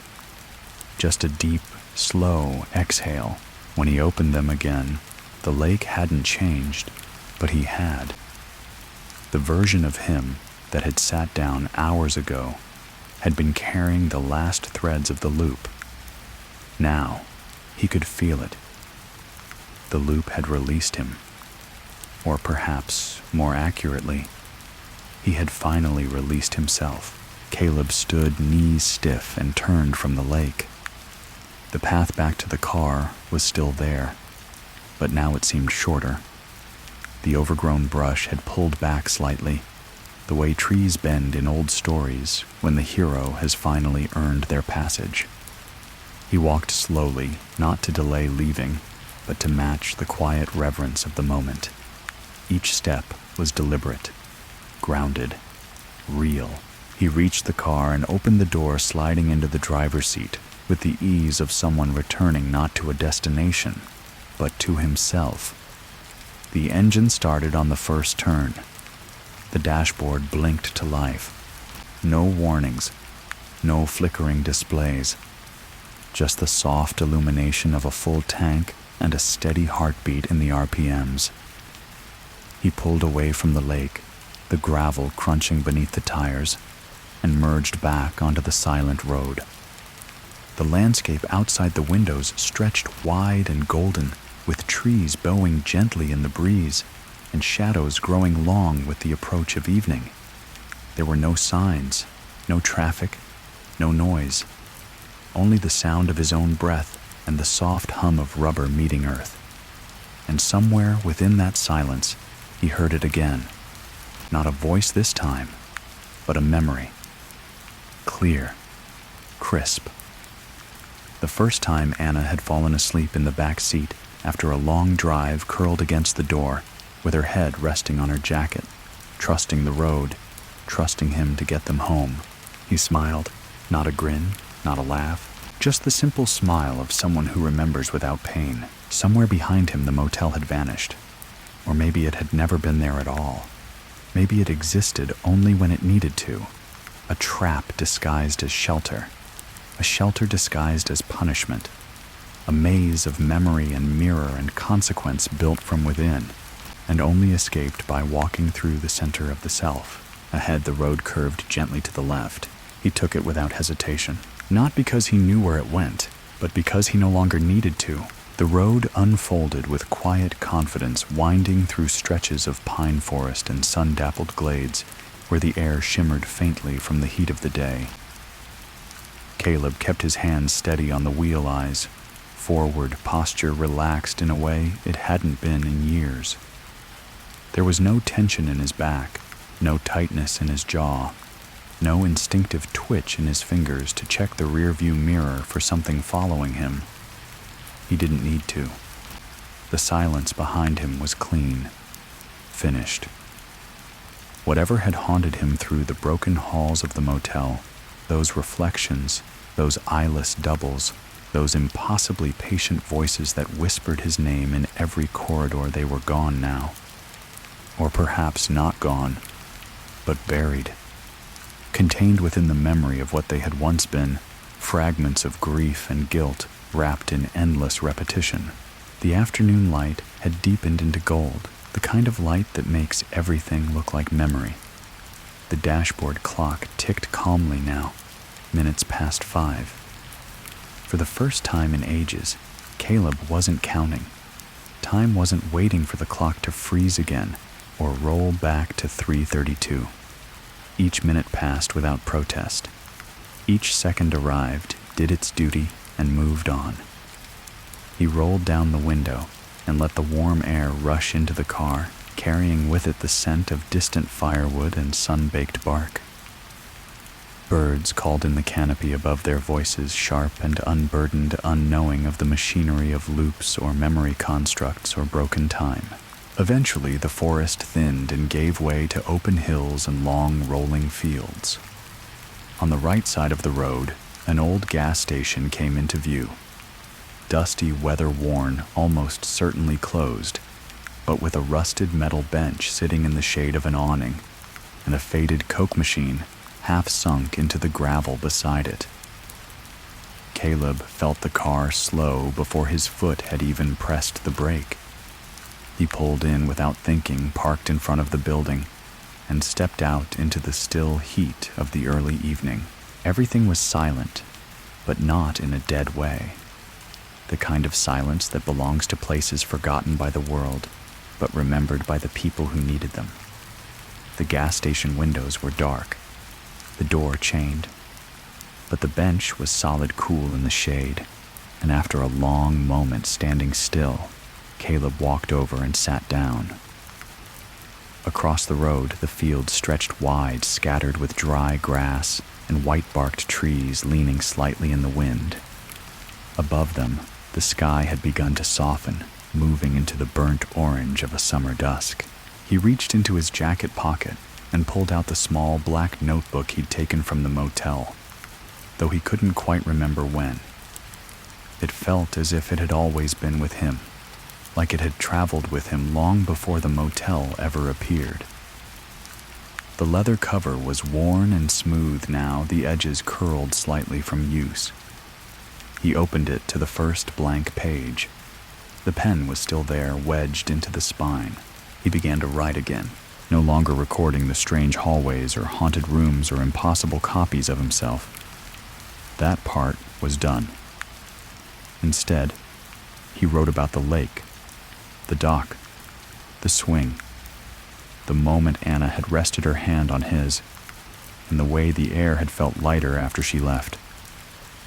He wrote about his father's laugh, low and tired, and the last real hug he remembered before everything went quiet. He wrote about the first time he ever heard silence in the motel and didn't run from it. He wrote about the other Calebs, the one who stared through mirrors, the one who lived in the elevator shaft, the one who smiled through a stitched mouth and still tried to warn him. He didn't write them as monsters. They weren't. They had been terrified too. The wind picked up blowing dry leaves across the cracked pavement. He flipped to the last page. At the bottom, in handwriting that wasn't his, a message was already written. You've reached the edge. What you do next is the part no one can loop for you. No signature. No sign who had written it. But he knew the truth. It was him. A version that had reached this point before, maybe in another cycle, maybe in another world. A Caleb who hadn't stepped forward yet, who had hesitated at the final gate. And now the page waited for him to finish the message. He took the pen, wrote slowly, carefully, no rush. I'm not looking for the end anymore. I'm walking into the middle. That's where I'll live now. He closed the notebook and set it on the bench beside him, letting the sun catch the edge of the leather. No need to bring it further. Some things needed to stay behind, planted like seeds. The sky turned darker at the edges, stars beginning to blink to life above the tree line. Caleb stood, stretched his back, and walked back to the car. The air smelled of dust and memory. The road called gently. He drove off without headlights. There was still just enough light left to guide the way and let the gentle curve of the road pull him forward, past the station, past the shadows, past the point where he used to turn around. He didn't know where he'd be tomorrow, but for the first time since stepping into room 6, tomorrow wasn't something to fear. It was something to arrive at. The horizon dimmed gradually, the colors bleeding from molten amber to soft indigo, and the world became a silhouette of itself. Branches turned to ink strokes against a fading sky, road lines barely visible in the dusk. Caleb kept driving. The engine's hum was a steady companion now, not a background noise to be feared or analyzed for hidden messages. It simply was, and that simplicity felt sacred. The road narrowed again, bordered now by hills and occasional boulders that jutted from the landscape like knuckles from the earth, their surfaces worn smooth by time and wind. He passed no other cars, no signs of civilization, yet he felt no loneliness. The silence had changed. What once screamed of isolation now whispered of presence, something quiet walking beside him that no longer needed to be named or faced or conquered. It had accepted him, and he, in turn, had accepted it. As the sky deepened to night and the first stars pricked through the veil above, Caleb noticed something glowing in the distance, small, steady, not flickering like headlights, but warm like candlelight. He turned off the road when it appeared guided by instinct more than intention. The gravel crunched beneath the tires as he pulled into a clearing surrounded by tall pines, the light revealing itself as a small cabin set deep among the trees. The structure looked timeless, weathered woodstone chimney, a wraparound porch with a single rocking chair swaying gently in the breeze. There was no car outside, no path leading in. Yet the porch lantern glowed steady, and from inside came the unmistakable flicker of firelight. He parked, stepped out, and left the car behind without locking it. The air smelled faintly of smoke pine sap and something older, something earthy and clean, like the scent of a memory long forgotten and suddenly remembered. He climbed the steps to the porch, each one creaking beneath his feet in a way that didn't feel like decay, but invitation. The rocking chair stopped moving as he reached the top. He paused before the door hand, hovering near the knob. No fear, no urgency, just a choice. He opened it. Inside the cabin was warm, lit by a fire that crackled in a stone hearth. The space was simple: a table with 2 chairs, a small bed neatly made in the corner, a bookshelf filled with mismatched spines, and a kettle hanging over the fire already steaming. He stepped in, closed the door behind him, and stood still, letting the warmth seep into his bones. He hadn't realized how cold he'd been. The drive, the motel, the lake, all of it had carried a quiet chill, the kind that lives in memory more than skin. Here that cold began to evaporate. A single envelope lay on the table. No name, no wax seal, just a piece of twine wrapped around the fold. Caleb sat in the nearest chair and opened it. Inside was a letter handwritten in a steady, familiar hand. Not his own, but one he recognized, his sister's. Not as a child, not as he last remembered her, but older, mature, a version that had grown somewhere out of reach, shaped by time he hadn't shared. The letter read, "If you're reading this, you've made it farther than I ever could. Maybe I was never meant to leave the loop. Maybe I was meant to be your guide through it. You created it to hold what couldn't be held, but you also created it to learn how to release. I saw you walking the same hallways over and over, opening the same doors, hearing your name in every whisper. I wanted to help, but I couldn't pull you out. You had to walk through every version of yourself, and you did. So now, rest. The door won't lock. The fire won't die. There's tea in the cupboard, and tomorrow, if you feel like it, there's a trail behind the cabin that leads to a high ridge where the stars are close enough to touch. You won't find another motel out there. No clocks, no mirrors, just sky. You earned it. All of it. Love you always." It wasn't signed. It didn't need to be. Caleb folded the letter and set it beside the envelope. He stood, walked to the cupboard, found the tea, loose leaf unfamiliar, but fragrant, and placed a pinch into a mug he didn't remember ever owning. He poured hot water from the kettle, let it steep, then carried the mug to the chair by the fire and sat.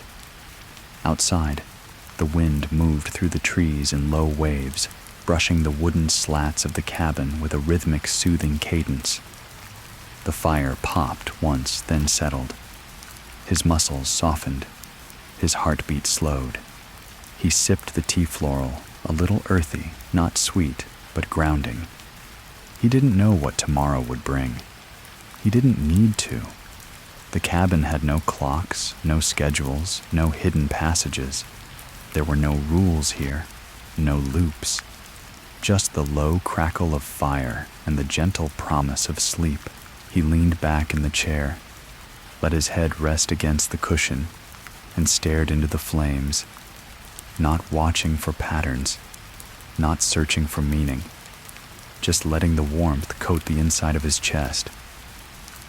For the first time in countless nights, Caleb wasn't preparing for the next cycle. He wasn't listening for footsteps. He wasn't holding his breath. He closed his eyes not to escape, but to rest.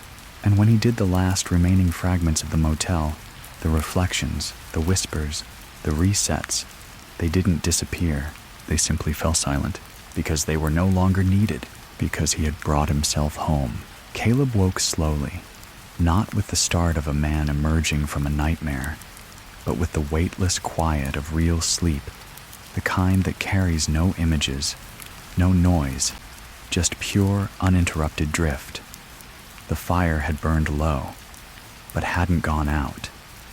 Morning light leaked gently through the curtains, illuminating soft dust motes spinning lazily in the air. His limbs were loose, his chest free from pressure, and for the first time in what felt like 100 years, his body didn't ache. Not physically, not spiritually. He sat up in the chair, the blanket someone he had placed over him slipping to the floor. A breeze rustled through the open window. The scent of pine dew-soaked soil and something sweet, maybe wildflowers, or just the steam from the earth warming under the sun, crept into the room. Caleb stood stretching with a quiet groan and crossed to the door of the cabin. He stepped outside barefoot, the porch wood cool beneath his feet, and looked around. No roads, no cars, just forest, just space. The sky above was clear, a bright stretch of pale blue framed by evergreens that stood as still as monuments. Somewhere to the east, a bird called once then again, as if announcing his return to a world that had gone on spinning while he'd been lost in the slow collapse of himself. He didn't rush back inside. He didn't feel the need to document or decipher or press forward. He just stood there, taking in the stillness, like a man relearning how to live in a place that doesn't demand anything from him. The moments passed. The forest stretched and breathed and welcomed him in its own silent, ancient way. Eventually, his bare feet touched the soft trail of pine needles that led away from the cabin. He followed it, unsure of its destination, but unafraid. The path sloped gently upward, weaving through narrow spaces between old trees, the canopy offering partial shelter from the growing heat of the sun. Ferns brushed his ankles. A beetle crawled across a rock and disappeared into a patch of moss. Time became irrelevant again, but not in the way it had inside the motel. Not because it was frozen or looping or resisting him, because it simply didn't matter. The sun rose, the wind moved. His breath filled his lungs and left again. That was enough. After what could have been an hour or a moment, the trees thinned, and he emerged onto a ridge. The view opened, suddenly revealing a wide valley blanketed in green, broken only by a stream that wound like a silver thread between the trees far below. Beyond it, distant mountains stood blue and soft at the edges, still wrapped in the morning haze. The sky above them stretched endless and unbroken, the kind of sky that invites silence, not conversation. Caleb stood at the edge of the ridge, the wind tugging gently at his clothes, and felt something shift again. Not violently, not like the collapsing floors and shattering mirrors of the motel. This shift was inward, a soft reset of gravity within his chest. He had expected perhaps to feel triumphant, to feel healed, but instead he simply felt whole, not clean, not perfect, but full. The grief was still there, curled small in a quiet part of him. The loss of Anna, the guilt, the doubts, but now they lived beside peace, not in place of it. There was room for both. He had made space for both. He sat on a flat stone near the edge of the overlooked knees, drawn up arms resting loosely across them. The breeze combed through his hair, cool and constant.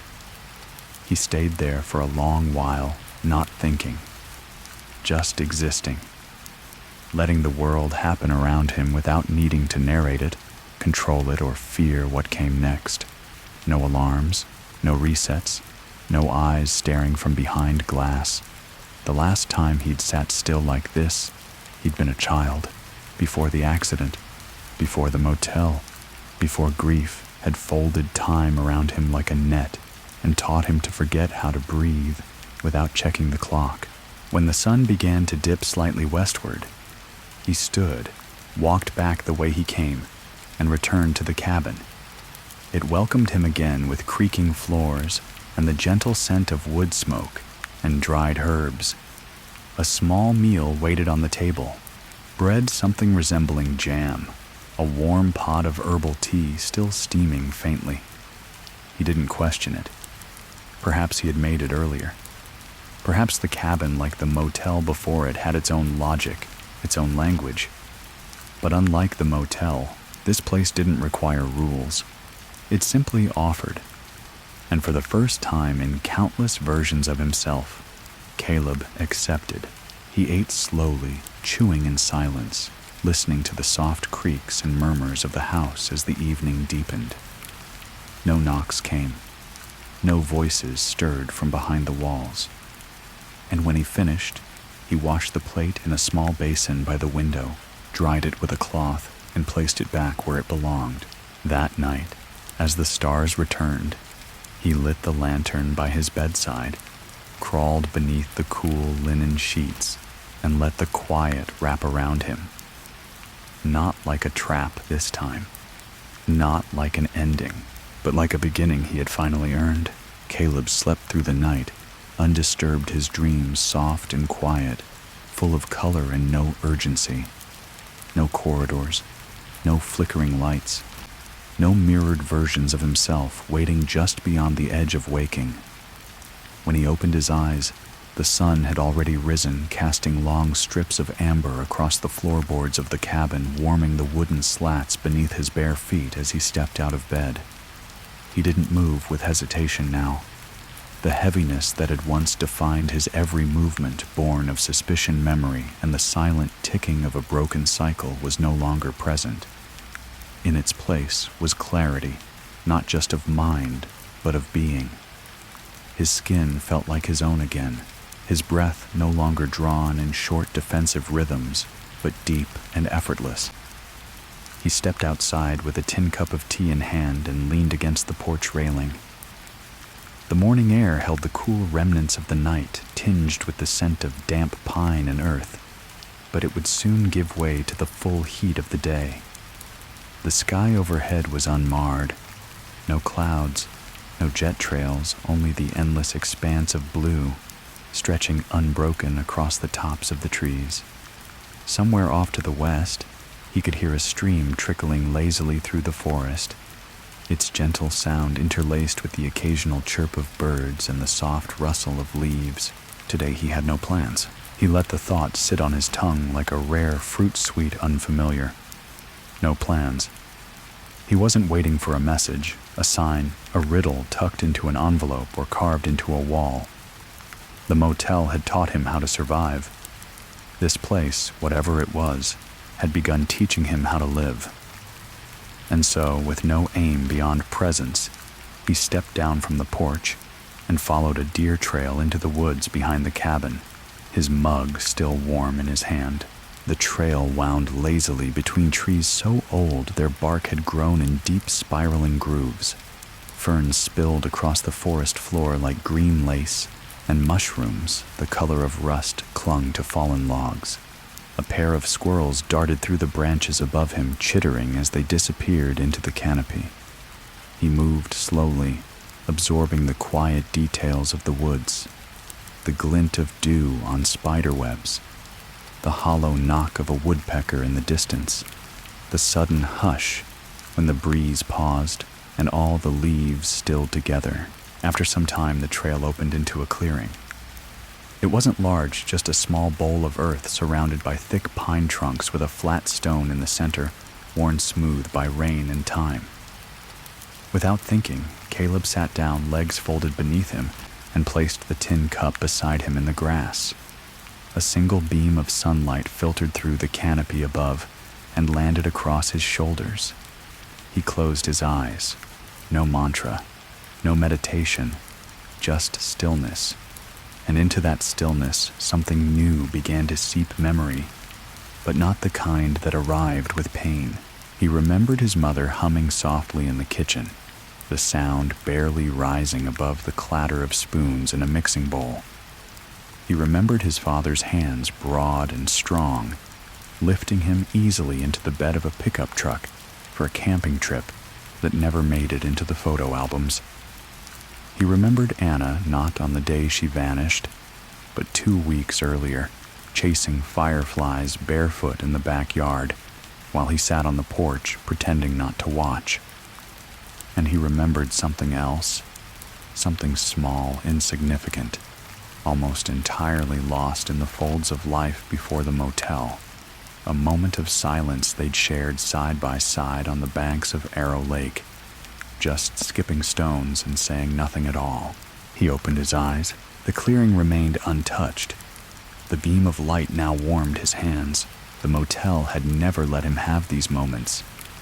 It had offered him twisted visions of the past, reflections, substitutions, Anna crying behind a door, Anna whispering through static, Anna as a shadow at the far end of a hall, but never her laughter, never her peace. Those had been stripped away by grief and buried beneath layers of guilt, encoded into rooms and clocks and doors that reset him every time he got too close to remembering the truth instead of the pain. But now the truth had begun to return, not all at once, not in a flash, but in slow, deliberate fragments that settled into him like puzzle pieces he didn't even know were missing. Eventually, the sun climbed higher, and the shadows shifted. Caleb stood brushing grass from his pants and made his way back to the cabin. He cooked a simple meal eggs tea, toasted bread, and ate on the porch as the forest unfolded around him like a soft symphony of motion and silence. The day passed in this rhythm. Walk, sit, breathe, listen, write. The notebook, once filled with survival strategies and fragmented thoughts, now contained observations of things as they were: the curved claw mark of a hawk across the sky, the irregular sway of birch trees in the wind, the sound of rain beginning to fall just after sunset. That night the storm came, not violent, but steady. The kind of rain that wraps a house like a blanket, tapping gently on the roof and windows, as if reminding the inhabitant inside you are safe now. Caleb built a fire, drew the curtains, and sat again at the writing desk. By lamplight, he turned to a blank page and wrote something simple. No metaphor, no fear, no filter. This is the life I return to. I do not run anymore. He closed the book, set it down, and walked to the bed. As he slipped under the covers and let the sound of rain lull him into sleep, the last thought that crossed his mind wasn't a question or a plan or a worry. It was a quiet understanding that healing does not erase the past. It makes room for it to exist without owning you. And tonight the room was his. The next morning, Caleb woke not to the shrill cry of a motel alarm or the jolt of a door creaking open on its own, but to the gentle hush of mist slipping between trees and the slow stretch of wind through wet branches. The storm had passed, leaving behind a world newly washed, its colors deepened and its sounds muffled, as if the forest itself had been given time to breathe. He stayed in bed for a while, one arm folded beneath his head, staring at the ceiling and listening to the soft dripping of water from the porch roof. There was no urgency in his waking, no check of the clock, no expectation that the room might shift beneath him or that the day would betray itself halfway through. The cabin was still, solid, honest. When he rose and stepped barefoot across the wooden floor, the boards groaned in familiar places. Always the third plank near the hearth, always the hinge on the cupboard door that clicked twice before swinging fully open. The consistency brought comfort, the kind that only comes when your body begins to relearn the subtle rhythms of belonging. He lit the stove, boiled water, prepared his tea without thought. His movements had become fluid, second nature. He was no longer a guest in this space. The mist outside curled low to the earth, thick enough to blur the edge of the forest. Pines loomed like watchful sentinels, their trunks pale and soaked from the rain bark darkened in vertical streaks. He stepped out onto the porch with his tea and settled into the rocking chair, its motion now familiar, no longer unsettling. As he watched the mist drift between the trees, a memory rose, not of the motel, not of the loop, but something older, almost buried. A time in childhood when he and Anna had camped with their father on a weekend trip neither of them had wanted to take. It had rained the first night, flooded the tent, ruined the sleeping bags. They'd spent the evening huddled in the truck bed, wrapped in old blankets and drinking root beer from cans, while their father cursed under his breath at the storm. Caleb had been angry then, arms crossed, soaked to the bone, and silent. But Anna had leaned her head against his shoulder and whispered, "It's okay. It'll be a good memory later." He'd rolled his eyes at the time, now sitting in the mist years and cycles and fragments later. He understood exactly what she had meant. He sipped his tea. The heat reached deep into his chest, calming nerves that no longer shook muscles, that no longer braced for impact. His body was beginning to understand something his mind had only recently caught up to. There was nothing left to run from. The motel, for all its recursive cruelty, had been a mirror, a brutal teacher. But it had done its job. It had forced him to look back over and over until he saw clearly not just the moment of loss, but the shape of it, the contours of a grief so large it had to be held in pieces. Now those pieces were scattered across the miles behind him, folded into corridors that no longer held doors, stairwells that led nowhere, mirrors that no longer spoke. And here, on this porch, in this life, the pieces no longer needed fitting together. They simply existed. He spent the rest of the morning walking the edges of the mist. The trail behind the cabin had grown soft from the rain, and each step sank slightly, giving way underfoot with a satisfying give. He picked his way along fallen branches and clusters of ferns weighed down with water. A deer crossed his path at one point, pausing to look at him with the brief, nonchalant awareness of wild things. It didn't run. It simply turned and continued into the fog as if acknowledging his presence and granting quiet permission to remain. By midday, the sun had begun to burn away the mist, peeling back the forest in slow, deliberate layers. He returned to the cabin, removed his boots, and sat once more at the writing desk. This time, instead of the notebook, he opened the drawer and found a sheet of heavy cream-colored paper and an old fountain pen. He dipped the nib carefully, thoughtfully, and began to write not an account, not a letter to the past, but something else entirely, a letter to no one, or maybe to everyone. If you find yourself waking in a room where the clock will not move, where the door leads only to itself, and your reflection does not follow, you do not be afraid.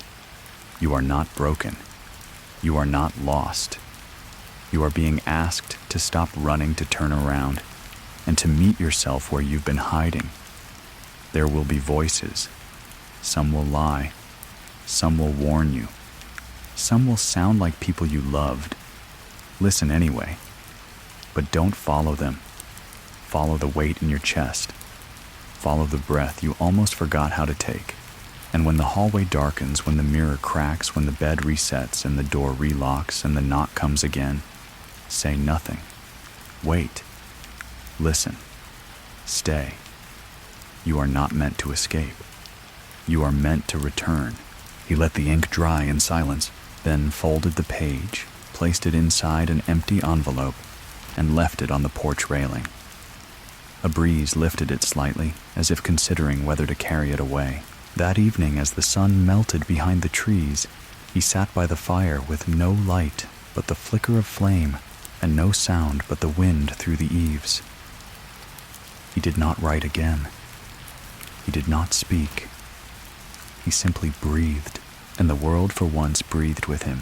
Night settled over the cabin in layers, as if the forest had pulled a blanket of quiet across the sky. No stars broke through the cloud cover that had crept in by dusk, and no moonlight spilled through the window. Only darkness, soft and complete, like the inside of a warm pocket. Inside the cabin, the fire glowed low, barely more than ember now, its red-orange light pulsing gently across the wood-grain floor. Caleb sat on the floor near the hearth, back against the side of the bed legs, stretched before him, ankles crossed. He hadn't bothered lighting the lantern. He didn't need to see much anymore. The shapes of the room were etched into his mind like lines on an old map, and more importantly, the fear of the dark.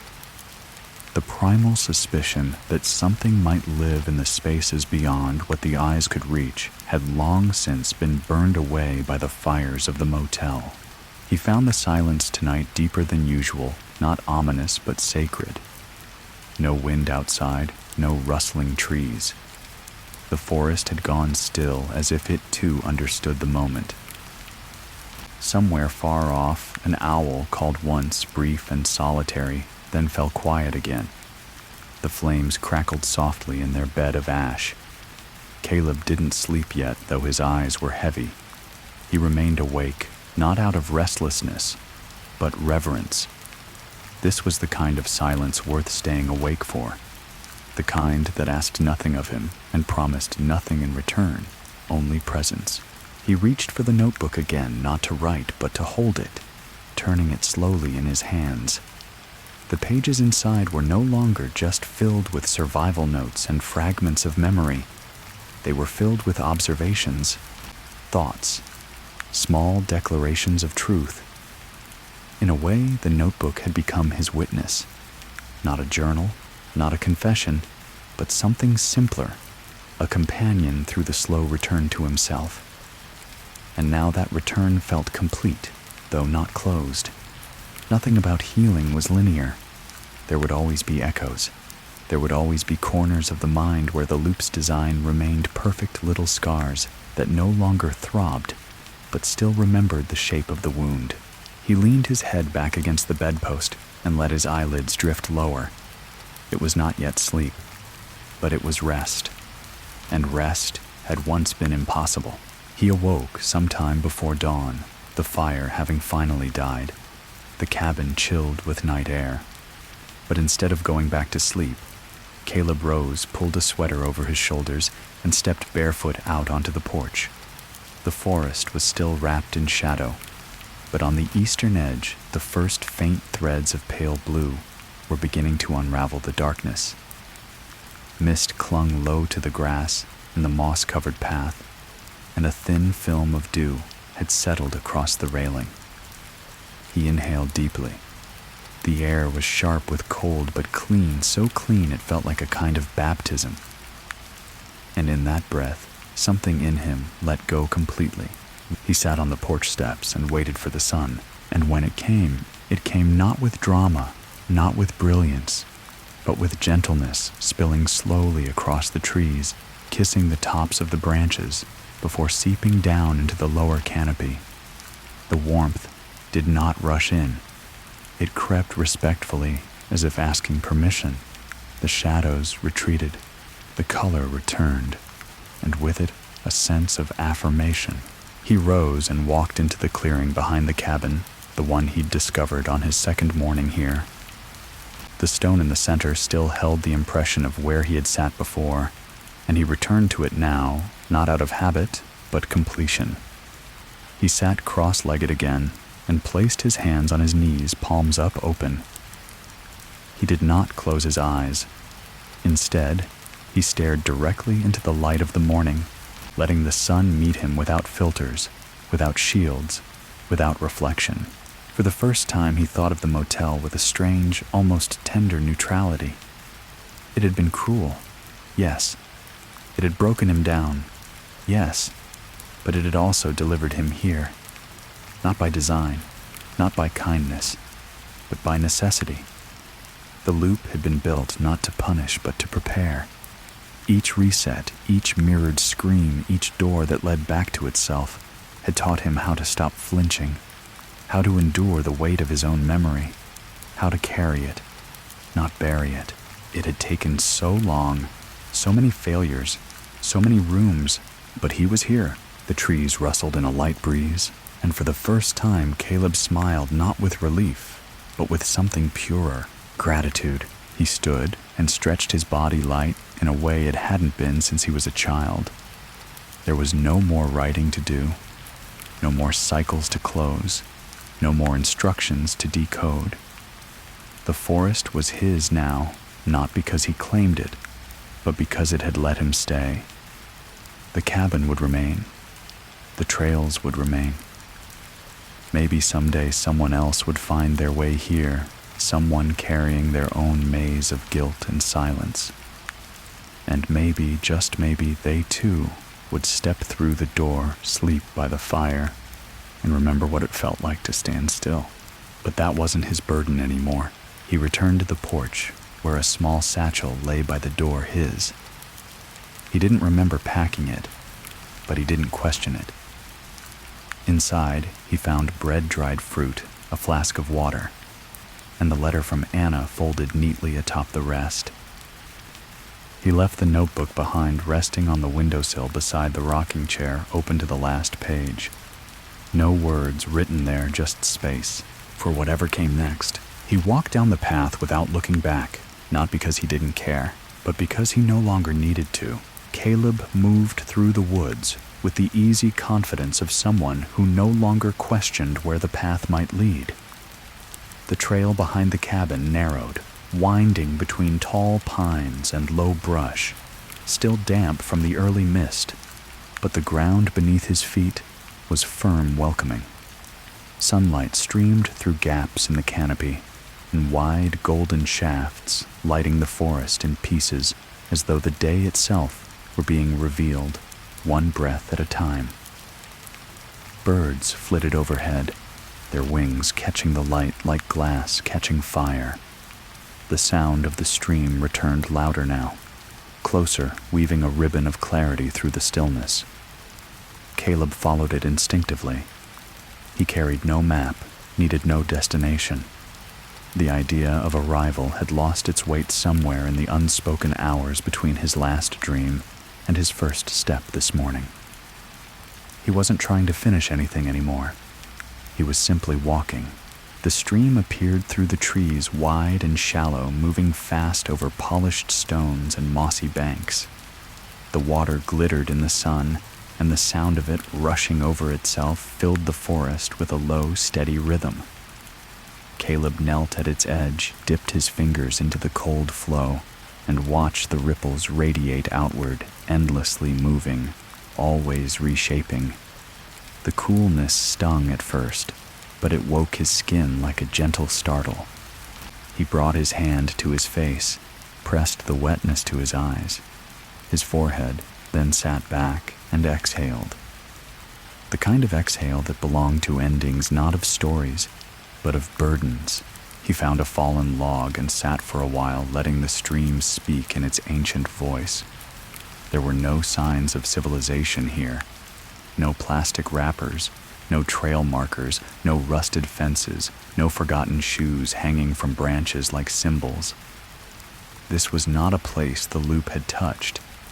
This was something older, purer. It had waited without waiting, existed without observing. And yet, in its silence, it offered the one thing he had come to understand mattered most. It held space, not for redemption, not for closure, but for continuance.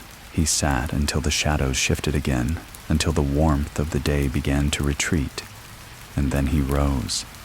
He followed the stream deeper into the trees, walking along the edge of the bank as the forest opened into a quiet glade, soft grass underfoot, wildflowers brushing his legs. There in the center, a single tree stood alone, massive, thick-trunked branches spreading wide and low, its bark knotted with time. Beneath its shade sat a stone flat waist-high, worn by years of wind and rain. He approached it slowly, not with suspicion, but recognition. There was something sacred in the way the light pooled around its base, as though the sun itself had chosen this exact place to rest. The stone bore no inscription, no plaque. But as he placed his hand on its surface, cool and dry, he felt a pulse beneath it, not physical, not even metaphorical. a memory, a confirmation, a moment folding back on itself in perfect quiet. This was where it had ended, or where it had begun, a long time ago, maybe in the first version of himself that ever tried to run. Maybe in the boy who sat at the edge of Arrow Lake waiting for his sister to come back. Maybe in a version so far buried that even the motel never found him. He had stood here. Or perhaps he never had. And this was a place built only for this day. This moment by the sum total of all the choices, all the doors, all the mirrors that had led him forward through shadow to find the shape of the truth. He reached into his satchel, pulled out the folded letter from Anna, and laid it gently atop the stone. The wind didn't take it. The trees didn't move. But something shifted, the kind of shift that doesn't echo through space, but through self. A final seam resewn. He sat at the base of the tree back, pressed to the bark, hands resting loose in his lap. He didn't need to say goodbye. He didn't need a sign. He closed his eyes, and for a long while he simply listened to the wind, the stream, the invisible hum of the world, remembering how to breathe again. When he stood, the letter was gone. Not lifted, not taken. Just no longer there. As if it had completed its purpose and dissolved into the roots of the forest to be held like all old things that once mattered greatly and now simply are. He began the walk back without looking behind him. The cabin waited, as did the night and the rhythm of firelight and the softness of sheets that didn't whisper threats. Tomorrow might bring more walking, or not. The trail might lead further, or not. It no longer mattered what lay ahead, because for the first time in every version of himself he was no longer seeking. He was found. The walk back was unhurried, and each step Caleb took felt grounded, the soles of his boots sinking lightly into damp moss and softened leaves, but not dragging. The forest had changed in hue with the approach of evening, its earlier golds and greens now shifting into cooler blues and smoky grays. Light filtered through in slanted bands, making shadows stretch long and soft across the path like gentle reminders of time passing. The stream which had guided him into the glade still ran with its steady voice, now quieter as the trail diverged and began a slow incline back toward the cabin.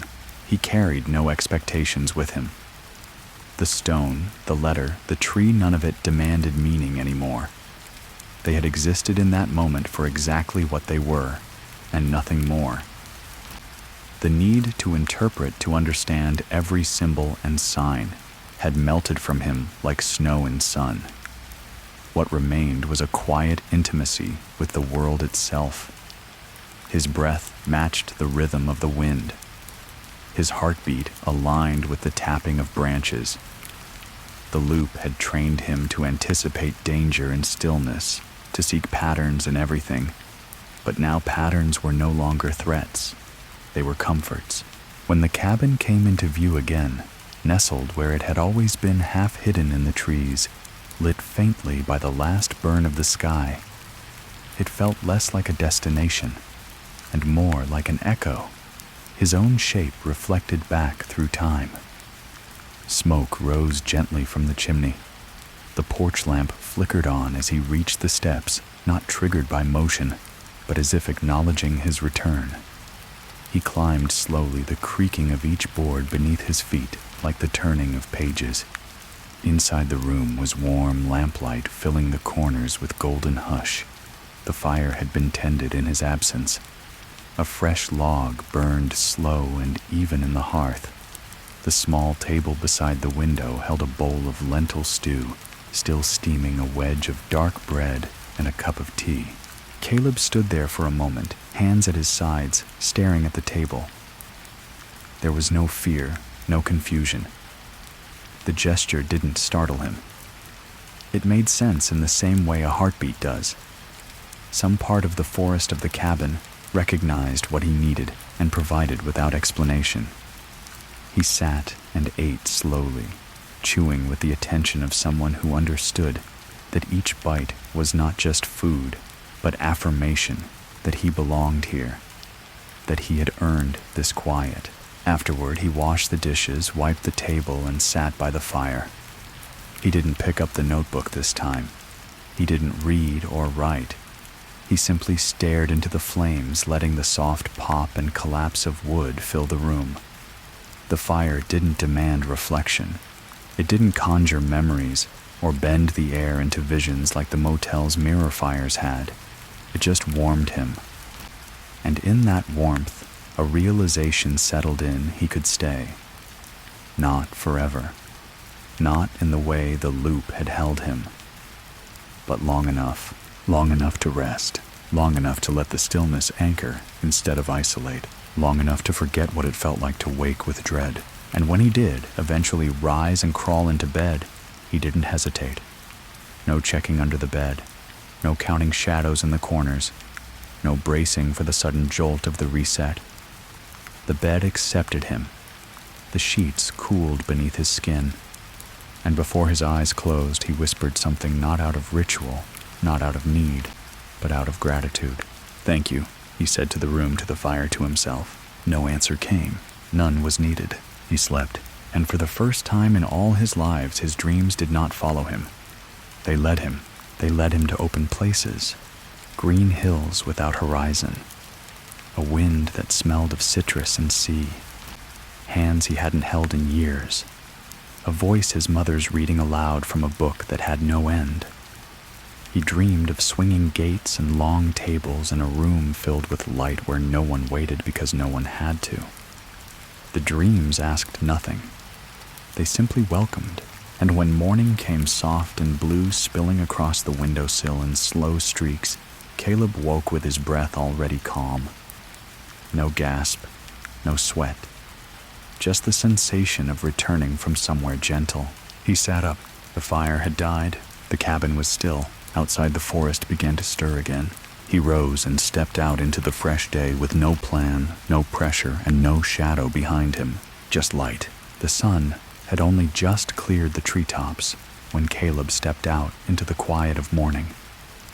The light was pale and new, filtering through the pine branches in long, thin shafts that painted the forest floor in dappled patterns.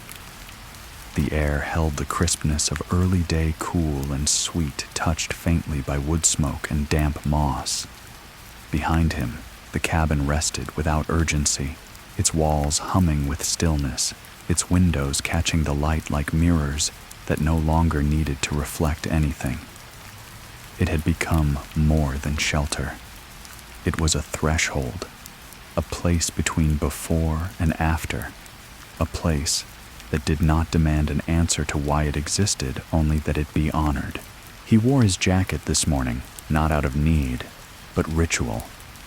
The satchel slung over his shoulder was light, just a flask of water, some bread, a small cloth pouch filled with dried herbs he'd collected the day before.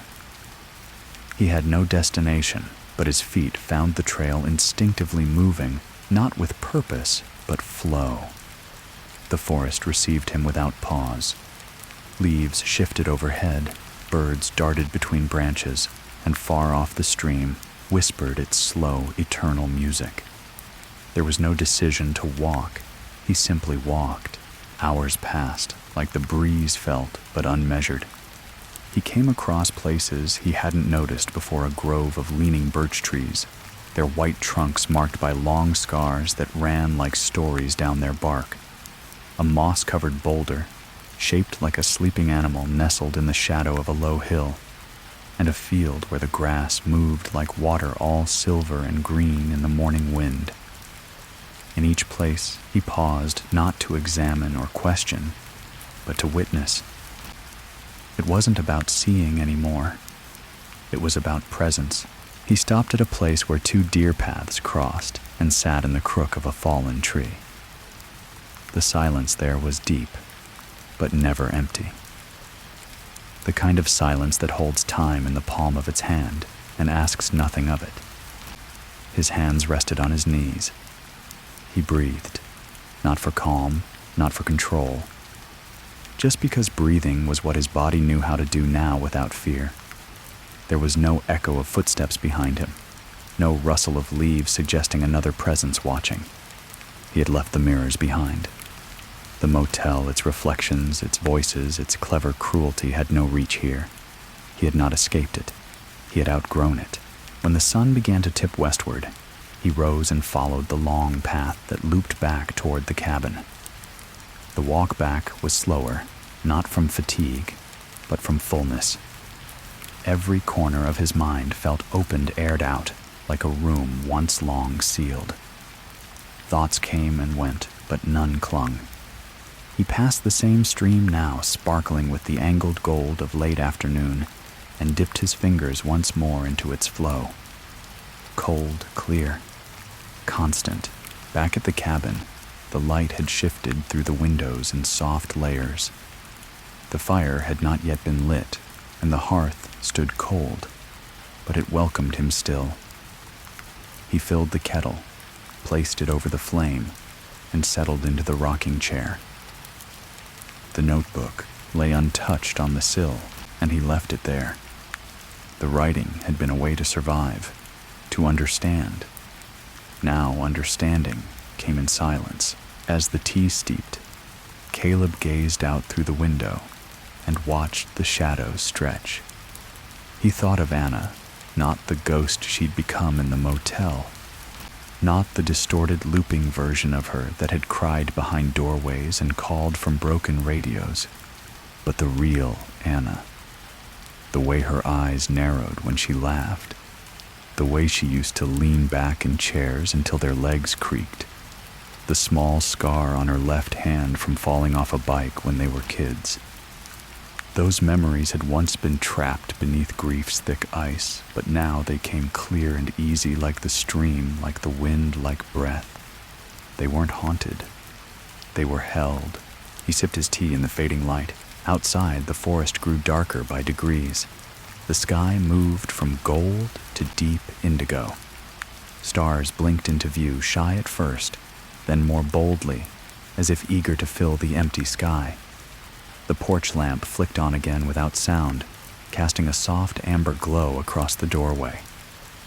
Caleb stepped out once more, cradling the warm mug in his hands.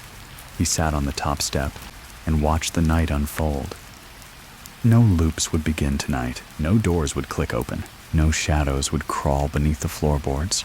There was only this, the hush of the trees, the steady beat of his heart, the slow rise and fall of his chest, and somewhere beyond the ridge, behind the tallest pines, the faint flicker of something old and enduring, a pulse in the dark that did not threaten, but simply reminded him that the world was larger than what he'd been trapped inside. He closed his eyes. He breathed again, and when he opened them, he saw nothing that needed to be fixed, only more of what he could finally truly call his life. The dawn came in slow washes of color, beginning as a faint grayness in the sky above the trees and deepening into soft golds and pale rose. Caleb rose with it, not startled awake, not called by alarm or noise, but gradually, as if lifted gently from sleep by the rhythm of the forest itself. The sheets beneath him were still warm, the air cool but calm. Outside, birds had begun their first tentative calls, and the cabin stretched quietly with the expansion of light, its wooden joints creaking in long, low sighs as if breathing along with him. He sat at the edge of the bed for a long moment, his feet flat against the floorboards, the room still bathed in the cool shadows of early morning. He did not rush. There was nothing pressing. Time here moved in spirals, in breaths, not in ticks and hands and digital beeps. He could feel it now, the slow pulsing current of a life without urgency, a life no longer pushed forward by anxiety or haunted by memory's grip. Just presence. He stepped outside. The world was wet with dew. Mist clung low to the earth, moving like smoke between the trees. The sky was a soft canvas unmarked by clouds. A breeze passed over him, tugging lightly at the sleeves of his shirt, and for a moment he stood still, eyes closed, letting it move through him like a song. Today the trail led further. He packed a small bundle of food and water, wrapped a scarf around his neck, and took the satchel over his shoulder again. There was a different current in his steps now, not driven, not searching, but expansive. The land before him opened without resistance, and he moved into it without thought. The forest no longer felt like a maze. It had become a companion.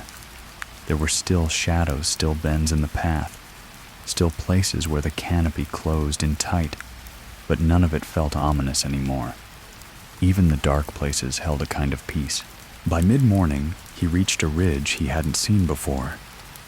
The trail narrowed, then widened suddenly into a flat stretch of open rock, and beyond it, a view of the valley below, sweeping and green, threaded with rivers and pocked with glades. He sat at the edge, letting his legs dangle freely, the wind brushing his hair back, and took it all in. Not with awe exactly, but with deep stillness. The kind of stillness that follows release. He reached into the satchel and pulled out a folded scrap of paper. Not the letter, not anything written from the motel, but something new.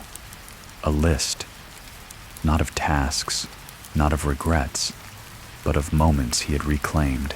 A laugh shared beneath a broken tent, the sound of footsteps echoing in a hallway that no longer turned against him, a mirror shattered and nothing behind it, the soft warmth of firelight on skin, the silence after forgiveness. He let the paper rest on the rock beside him, open to the wind. If it blew away, so be it. If it remained, that was fine too. Everything now lived in that balance between holding and letting go. He stayed there for hours. No time measured, just the movement of light across the valley floor, the shifting shadows of clouds. Eventually he rose, stretched, and made his way back feet, careful on the gravel, heart slow and steady in his chest. By the time he returned to the cabin, the sun was tipping westward, and the air had grown warm and still. The door creaked open with its familiar voice, and the cool, shadowed air welcomed him like an old friend. He left the satchel by the door and walked barefoot across the floor, the sensation grounding him with every step. That evening, after a quiet meal and a bath drawn from warm water heated over the fire, he sat again at the table by the window. A fresh page rested before him blank. He picked up the pen and began to write, not to explain, not to remember, but simply to mark the space. I am still here, but I am no longer waiting. I am no longer circling. The world has unfolded, and I have stepped into it. I have crossed the threshold, not to escape the past, but to carry it forward without pain. If there is another room, another door, another mirror, I will not fear it. I know who I am when I enter. I know who I am when I leave. He set the pen down. The wind picked up gently outside. The trees whispered against one another in long, swaying sighs. Caleb looked out at the fading light and felt no need to move. Not yet. Maybe tomorrow he would walk further. Maybe he would stay. It didn't matter. He had finally remembered how to belong to himself, and the world for once had agreed. That night, the sky was impossibly clear. The stars spilled across the darkness like scattered embers, flickering and cold, each one fixed and yet humming with distance. Caleb stood on the porch, barefoot arms wrapped around himself, not from cold, but from a quiet sense of reverence. The wind had settled. The trees stood still, as if even they were watching the heavens in silence. From where he stood, he could see every small detail, the curve of the distant ridge, lit only by starlight, the silver shimmer of dew beginning to form on the railing, the faint outline of the trail where his footprints still lingered in the earth. He had not dreamed the night before, not in the way he used to. There were no fragments, No looping memories, no static, just darkness, pure, uninterrupted sleep. And when he woke, it was not with the unease of what might have been missed or forgotten, but with a feeling of completion. Like something had ended inside him quietly, and something new had taken its place, not loud, not bright, but whole. Now, under this sky, he felt the weight of it settle fully. The journey was not behind him. It was beneath him. Woven into the dirt, the bark, the fibers of his clothes, the air in his lungs. He was not walking away from anything anymore. He had carried it far enough, and now it had become part of the land. It would stay here buried in the silence between branches and stones, not as a trap, but as a memory gently returned to the world. He stepped back into the cabin, the floorboards cool beneath his feet. The fire was low burning with soft golden embers. He added a single log, stirred it once, and let it rise again. The glow danced across the walls, warm and slow. His hands moved instinctively, closing the shutters, folding the blanket on the edge of the bed, wiping the table clean. These were gestures of someone rooted, of someone no longer caught between versions of themselves. In the corner beside the window, the notebook sat undisturbed. He picked it up, turned to a blank page, and sat by the fire. There was no rush in the writing now. Each letter formed with clarity, each sentence a quiet affirmation. If I forget this piece, may I remember the sound of wind through the birches.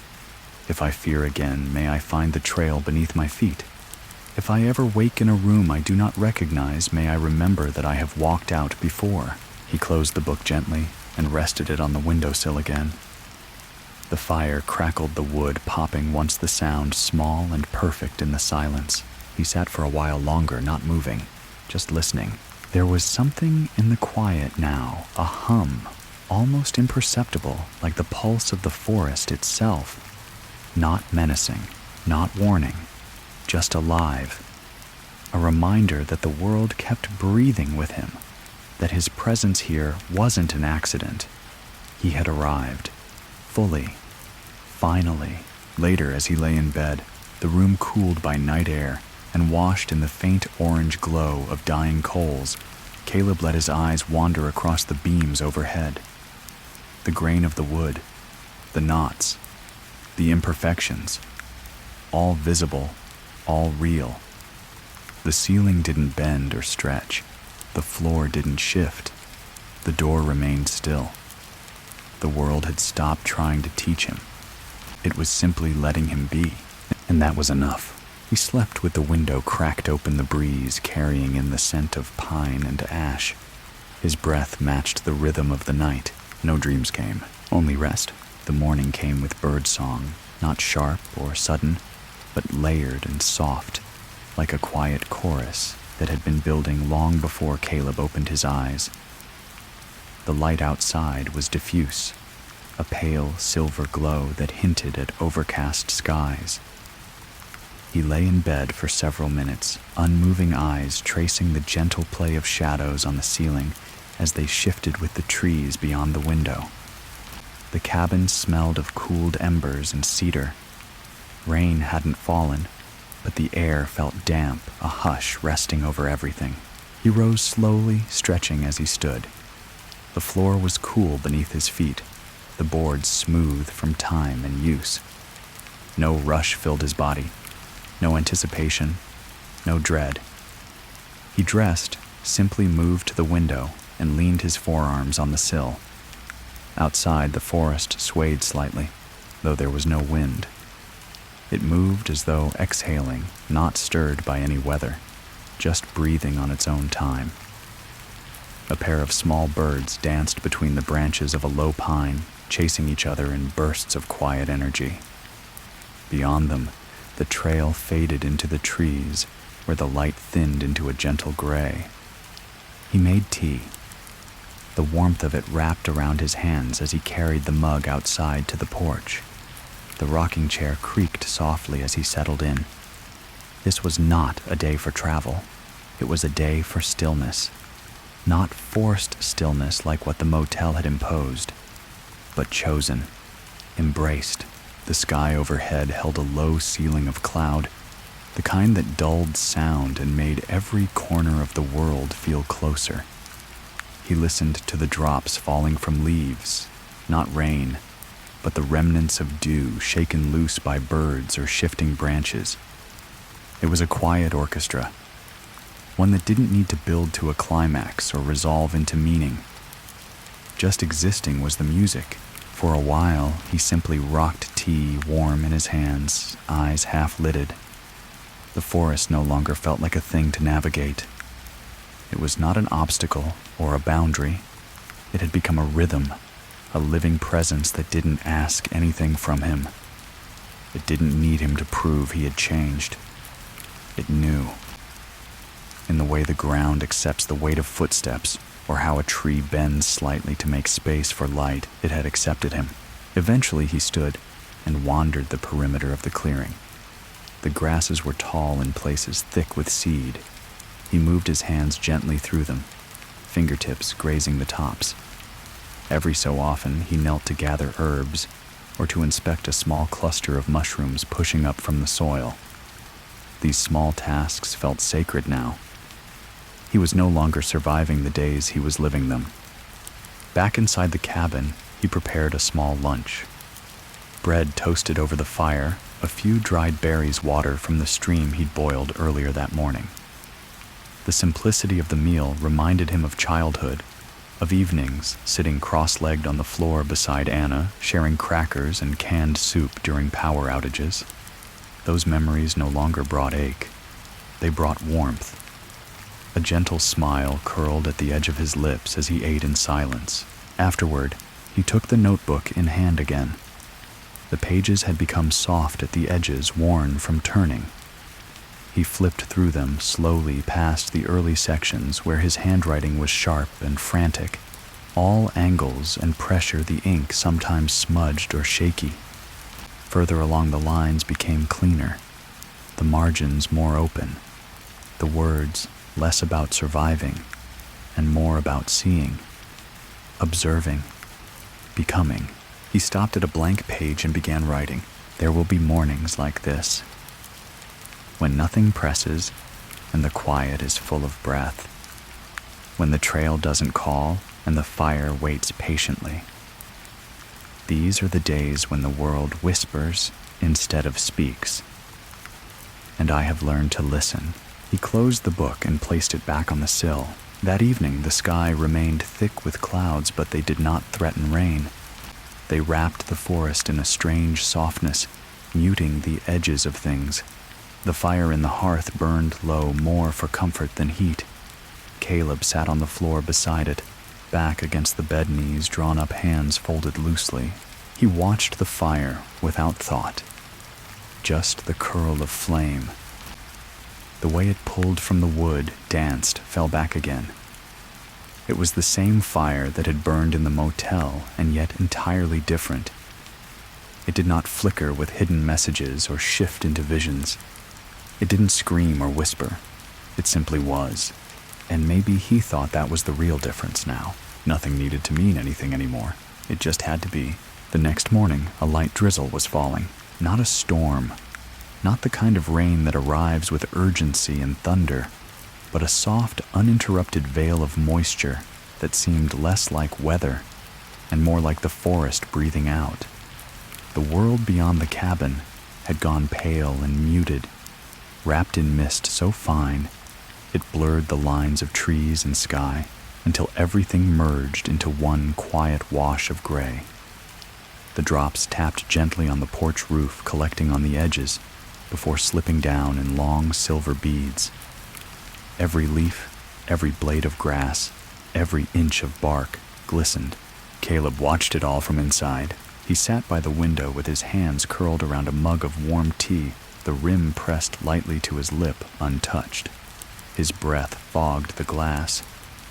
Beyond it, the forest moved only in suggestion shapes, more than form's motion, more than detail. But he didn't need to see it clearly anymore. He understood now that there were kinds of clarity that had nothing to do with vision. He rose, set the mug on the sill, and slowly opened the door. The rain met him not with force, but with tenderness, its mist wrapping his shoulders and arms, soaking quietly into the fibers of his sweater. The scent was rich earth cedar stone, a living smell, not just fresh, but old, as though time itself had been stirred loose by the moisture. He stepped out onto the porch, barefoot, felt the cool wood against his soles, and closed his eyes. There had been a time not long ago, though it now felt like another life, when this kind of silence would have scared him. The quiet had always come with a cost in the motel. Stillness meant something was about to break. Calmness was a trap, a breath before a scream. But here, stillness had returned to its true shape. It meant peace. He walked down into the clearing, the grass slick beneath his feet, cold water brushing his ankles. The trail had become soft and sponge-like, absorbing his steps with a quiet gratitude. The trees around him had lost none of their presence in the fog. In fact, they loomed taller, their shapes more monolithic, their roots deeper. But there was no menace in their stature, only endurance. They had seen more than he had. And unlike the motel, they asked nothing from him in return for shelter. He followed the trail, not because there was somewhere to be, but because his body needed movement. The drizzle soaked through his sleeves, through the back of his shirt, but he didn't shiver. The cold was honest. It reminded him of breath of skin, of feeling alive. Eventually, he came to the ridge once again, the same place he had sat 2 mornings ago, overlooking the valley. Today, the view was gone. Clouds had swept in, low, pressing up against the stones, hiding everything beneath their slow-moving folds. But the absence of the view didn't matter. The ridge still held the same shape beneath his feet. The world, even unseen, was still there. It didn't need to perform its beauty for him to exist. He sat again, legs crossed, hands resting on his knees, palms open. He breathed. No thoughts rose. No memories intruded. No loops of worry. No flickers of the motel. No edges of the past trying to reassert themselves. Only the sound of water slipping over stone and wind brushing through wet pine needles. He stayed there for hours, long after the rain had slowed, long after the last of the fog began to lift. The silence shifted, but never broke. By the time he returned to the cabin, his clothes were soaked through. He peeled them off by the door, set them to dry near the hearth, and wrapped himself in the soft blanket he kept draped across the rocking chair. He didn't light the fire. He didn't need to. His body had begun to retain warmth again on its own. He brewed a fresh cup of tea and sat by the window once more. This time he picked up the notebook. Not to write, just to hold it. Its weight was small, its pages curled at the corners. A single object that had carried so much of his voice, so much of his fear, his hope, his unraveling. He thumbed through the pages, slowly reading small bits here and there, not to revisit pain, but to see how far he'd walked away from it. He found a blank page near the end and pressed the tip of the pen gently to the paper. But he didn't write anything. He didn't need to. Some things no longer required being put into words. Some truths once remembered simply lived on in silence. The weather turned again during the night. Caleb woke to the low murmur of wind pressing against the cabin's wooden bones. It wasn't harsh, just persistent, a steady breath moving through the trees and across the clearing. The sky outside had darkened to a deep slate, and the air had grown heavier, rich with the scent of rain not yet fallen. He stood by the window for a long time, watching the forest lean gently under the push of wind. The trees bent, but didn't break. Their roots held. He understood that feeling. He had become like them, flexible, weathered, unmoving at his core. The trail outside remained visible, But he didn't follow it that morning. Instead, he turned inward. There were still corners of the cabin he hadn't fully explored, not secret places, just quiet ones. He opened the small drawer in the table by the bed and found a handful of old items, a spool of thread, a tiny jar of river stones, a square of faded cloth with hand-stitched edges. These things didn't belong to him, but they felt familiar. He ran his fingers along the stitching, then folded the cloth and placed it back exactly as he'd found it. There was something comforting in the care someone else had taken here before him. This cabin was not a monument. It was a continuation. Someone had lived here before. Someone would live here again. He was part of a quiet lineage, a thread running through a pattern he could feel but didn't need to define. The hours passed gently. He swept the floor. He oiled the hinges of the porch door where it had begun to stick. He gathered water from the stream before the rains began boiling and storing what he could. These weren't chores. They were participation. Small acts of saying, I am here. I care for this place. It cares for me. By late afternoon, the clouds finally broke. Rain came in slow, deliberate sheets, sliding down the windows in long fingers. Inside the cabin glowed with firelight and breath. Caleb sat near the hearth with a small bowl of rice and beans warmed on the stove.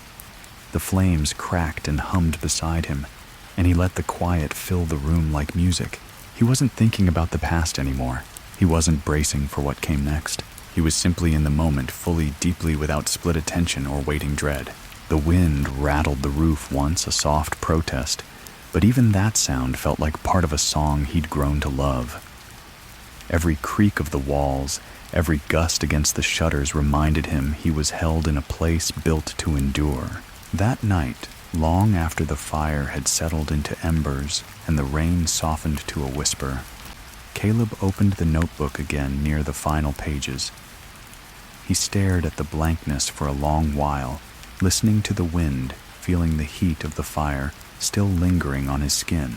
Then slowly he wrote, "This is not the end, but it is the edge of something. I am not leaving the forest. I am becoming part of it." He set the pen down and closed the book without pressure. The words didn't carry finality. They weren't a goodbye.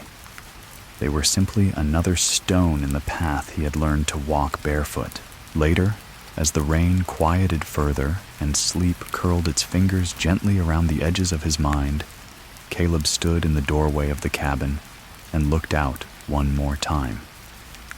The clearing shimmered under the last of the storm, the leaves wet and luminous, the earth dark and saturated with life. He whispered nothing, made no vow. He just stood still and let the night see him. And in that moment, he understood the motel hadn't been a place. It had been a threshold. And the true crossing had never been about escape. It had been about acceptance. Morning arrived in silence. No bird song, no wind, no rain. Just a gentle light pressing through the window pane, soft, diffuse like breath, caught in a moment of stillness. Caleb stirred slowly beneath the quilt, his body relaxed limbs loose and warm. When his eyes opened, they met the familiar texture of wood grain above him, the faint scent of smoke clinging to the walls, the hush of a world not in waiting, but in rest. There was no urgency in the light, no sign of what hour it might be, and it didn't matter. Not anymore. He rose not out of need, but choice. Each step across the cabin's floor felt like a conversation with the space, an acknowledgement of its quiet companionship, its patient watchfulness. The kettle waited empty and cool, and he filled it slowly, lighting the fire beneath it with practiced hands. The flicker of flame cast slow shadows across the table and ceiling, dancing gently, but without chaos. Just motion. Just life. He stepped out onto the porch, the air outside clean and still. The world was wrapped in silver mist, draping the trees, rising from the damp forest floor like memory made visible. The trail lay faint beneath a sheen of dew, fading into trees that no longer loomed, but leaned in like old friends. He knew this path. Knew it not as a way out, but as a way forward, and something had shifted inside him, subtle but undeniable. He would not stay forever, not because the forest had grown unwelcome, but because he was ready. He had healed here. He had been broken, lost, reset, and remade.